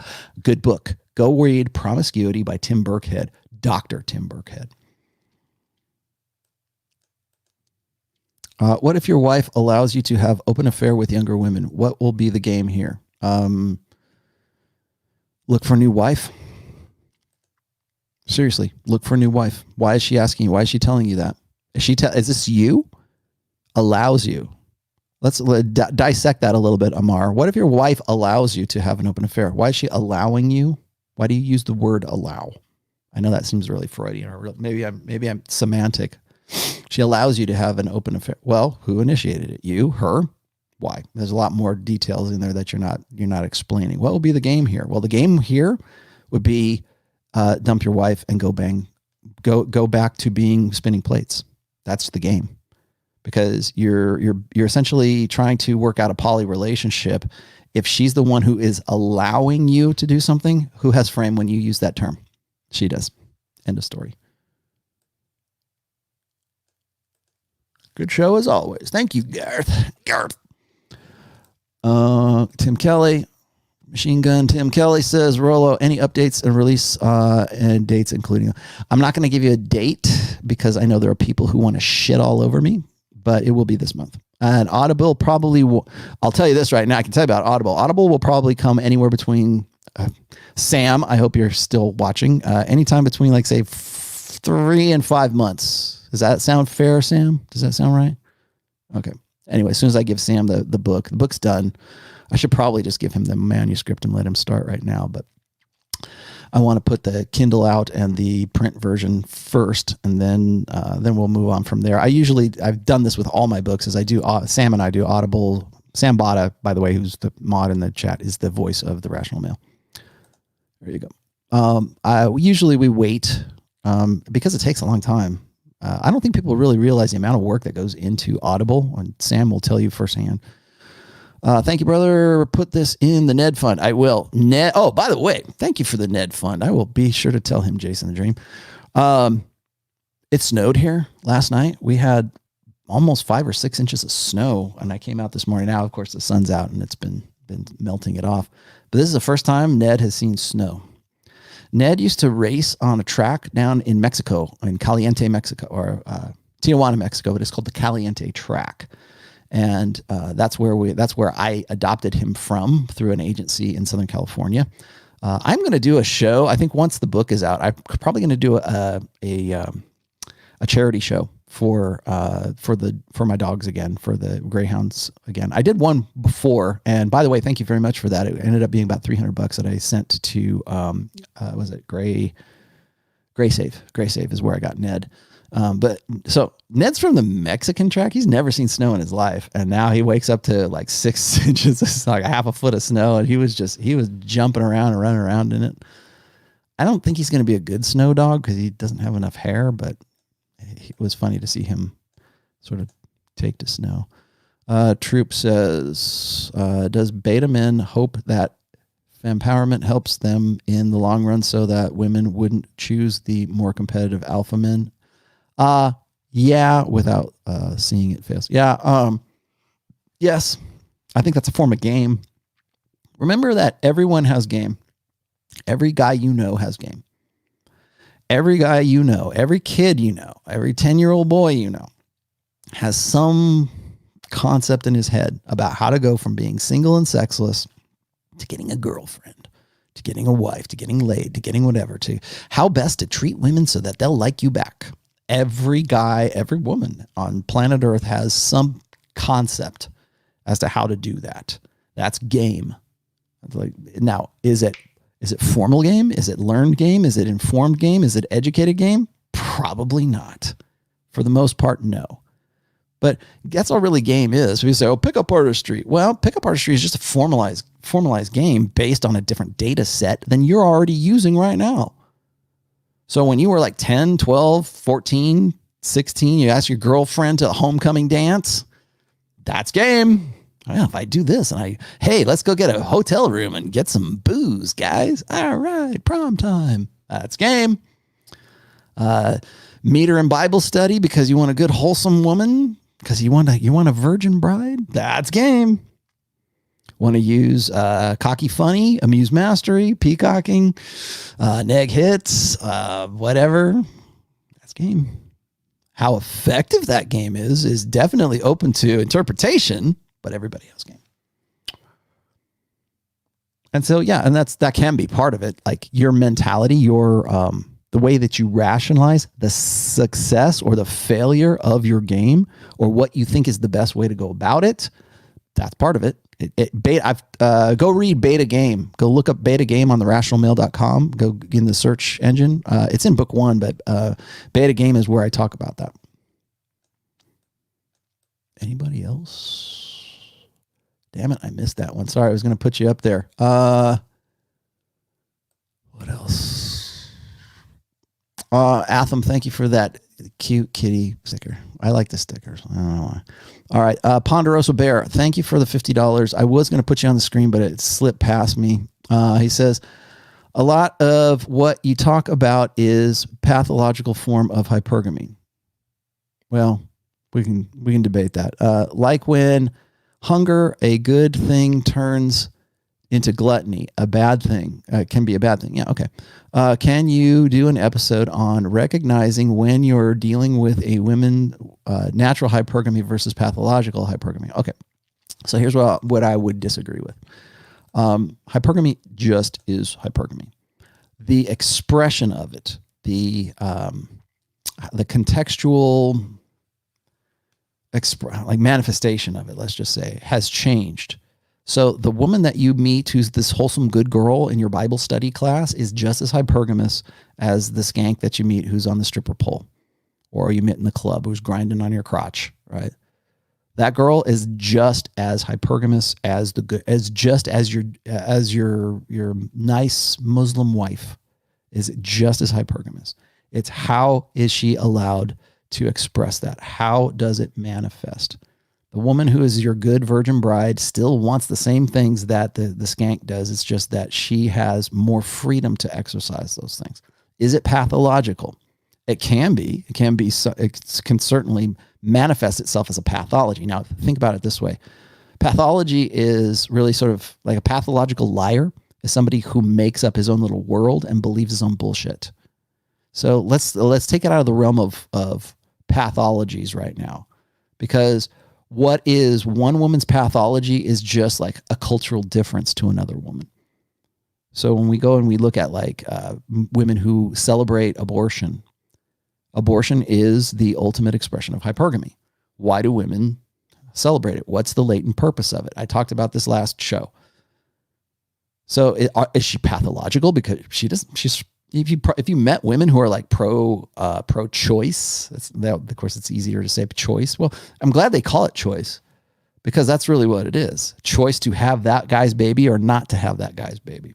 Because the ultimate purpose, the latent purpose of abortion is a fail-safe for bad reproductive choices or unbeneficial ones. Let's just say, I don't say bad, good, whatever. It's less than optimal reproductive choices. You made a bad choice and you have a fail-safe. It's okay. I don't have to worry about it. I can get an abortion. It's not about having like, wanton casual sex and using abortion as a form of birth control. Most women would strongly disagree with you that abortion is a form of birth control. But the purpose of it is still as a fail-safe for bad reproductive choices. It's there if you need it, kind of thing. But does that make a woman pathological? Well, that's all from your perspective. For religious people, yeah. Oh, I can't. Abortion is murder.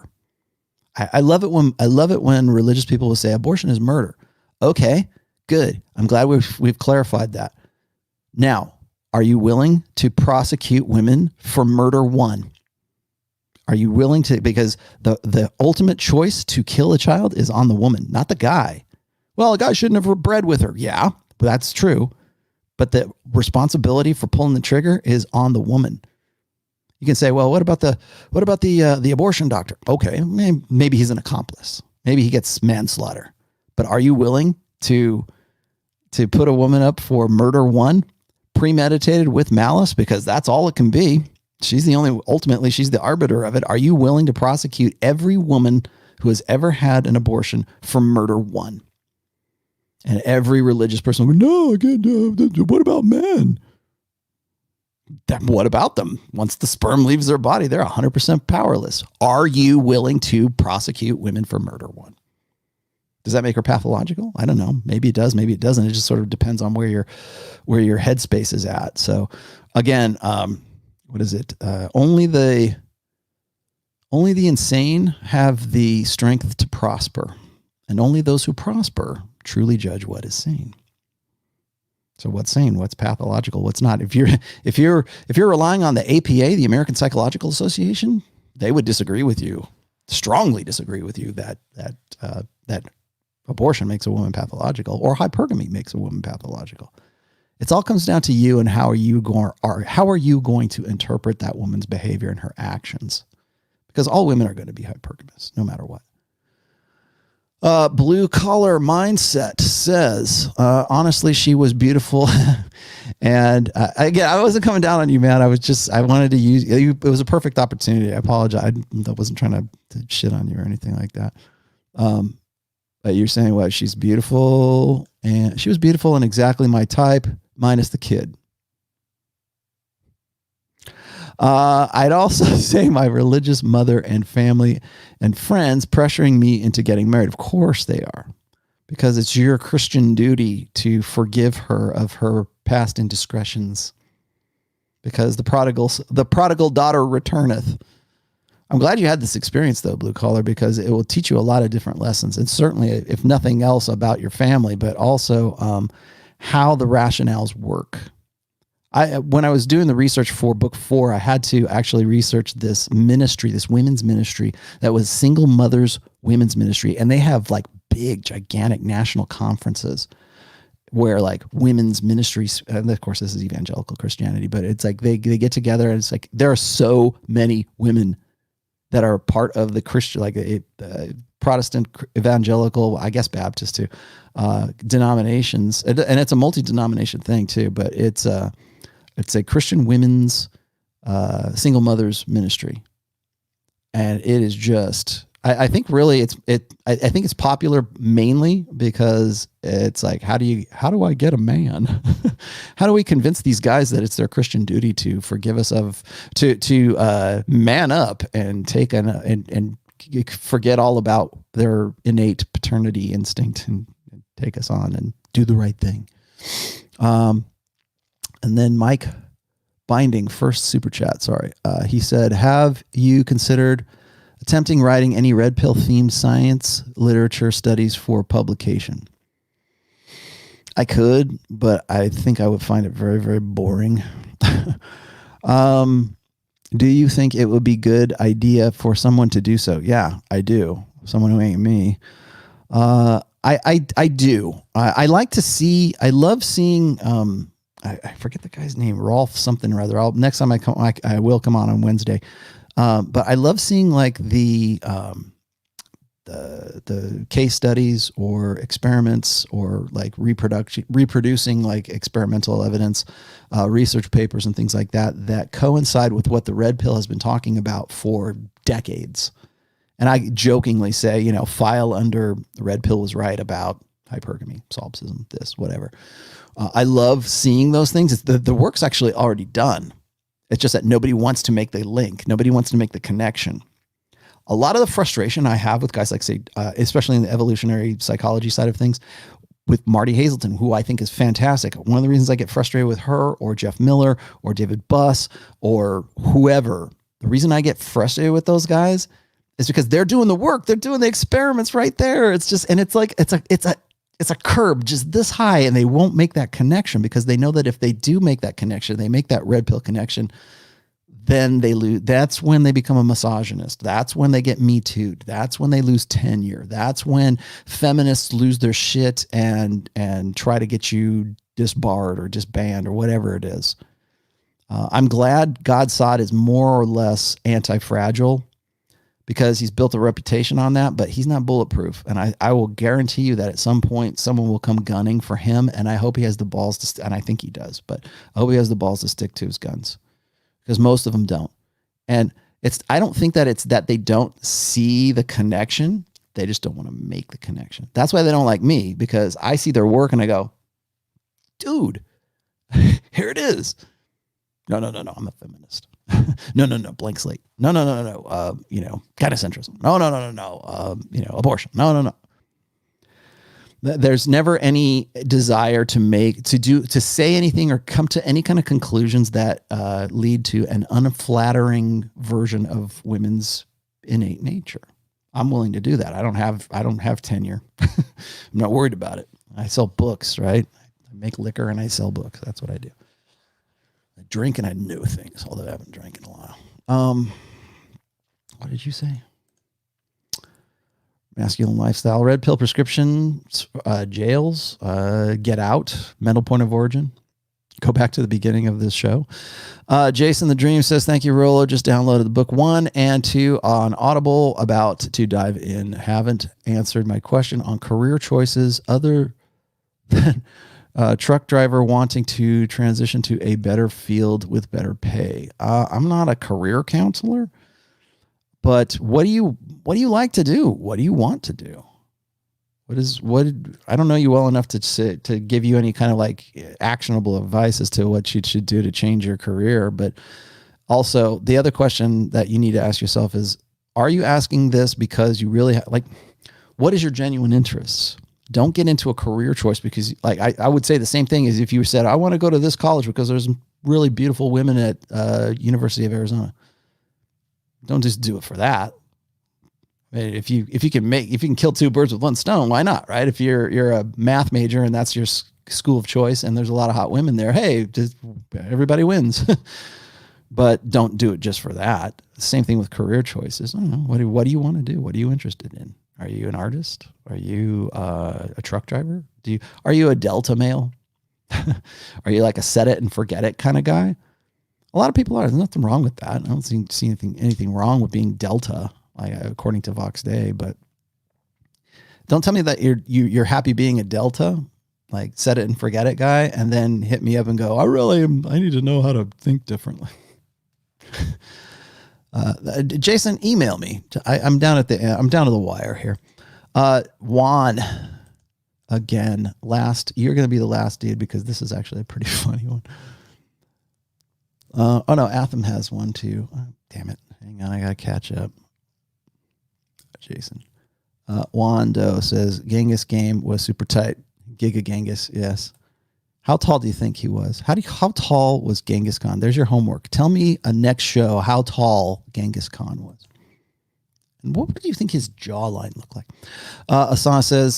Asan Haji says, the thing about image is that all the people you know before the red pill expect you to act in a certain way, including family, and they resist the new you. Of course they do, because human beings have an endless desire to see patterns and to see regularity in people's behaviors. Now, it got really, really dark in here. That's why. Because the more predictable you are, the easier you are to control. So when people say you're a poser, you're acting in a way that that's not the real you, bro. You need to act different, bro. What you do is you remove yourself from that situation. You go and you ditch them, whether it's your family, your friends, or whatever. You go create a new self for yourself. You come back 6 months, a year later, and you're somebody different. And you know what? They're more likely to accept you as your new personality and the new you because you haven't been around. And it's not because you're being a dick. It's because you have to remove yourself because otherwise they're going to end up being a crab in a barrel. People have an endless desire to see regularity and patterns. They don't want you to be chaotic. It's very attractive to women when you are, but if your predominant character is one way and you start acting like radically different all of a sudden, then people will say that's disingenuous or you're just trying, that's an act, bro. That's not really you, bro. And the reason they say that is because they want you to be the predictable you that they can depend on or control. Predictability.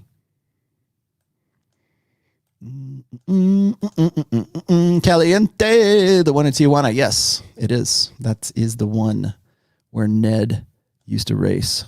Do I play chess? Actually, I do. I also play Warhammer 40,000, which is kind of like chess with rocket launchers and autocannons. Assault cannons. Autocannons. Las cannons.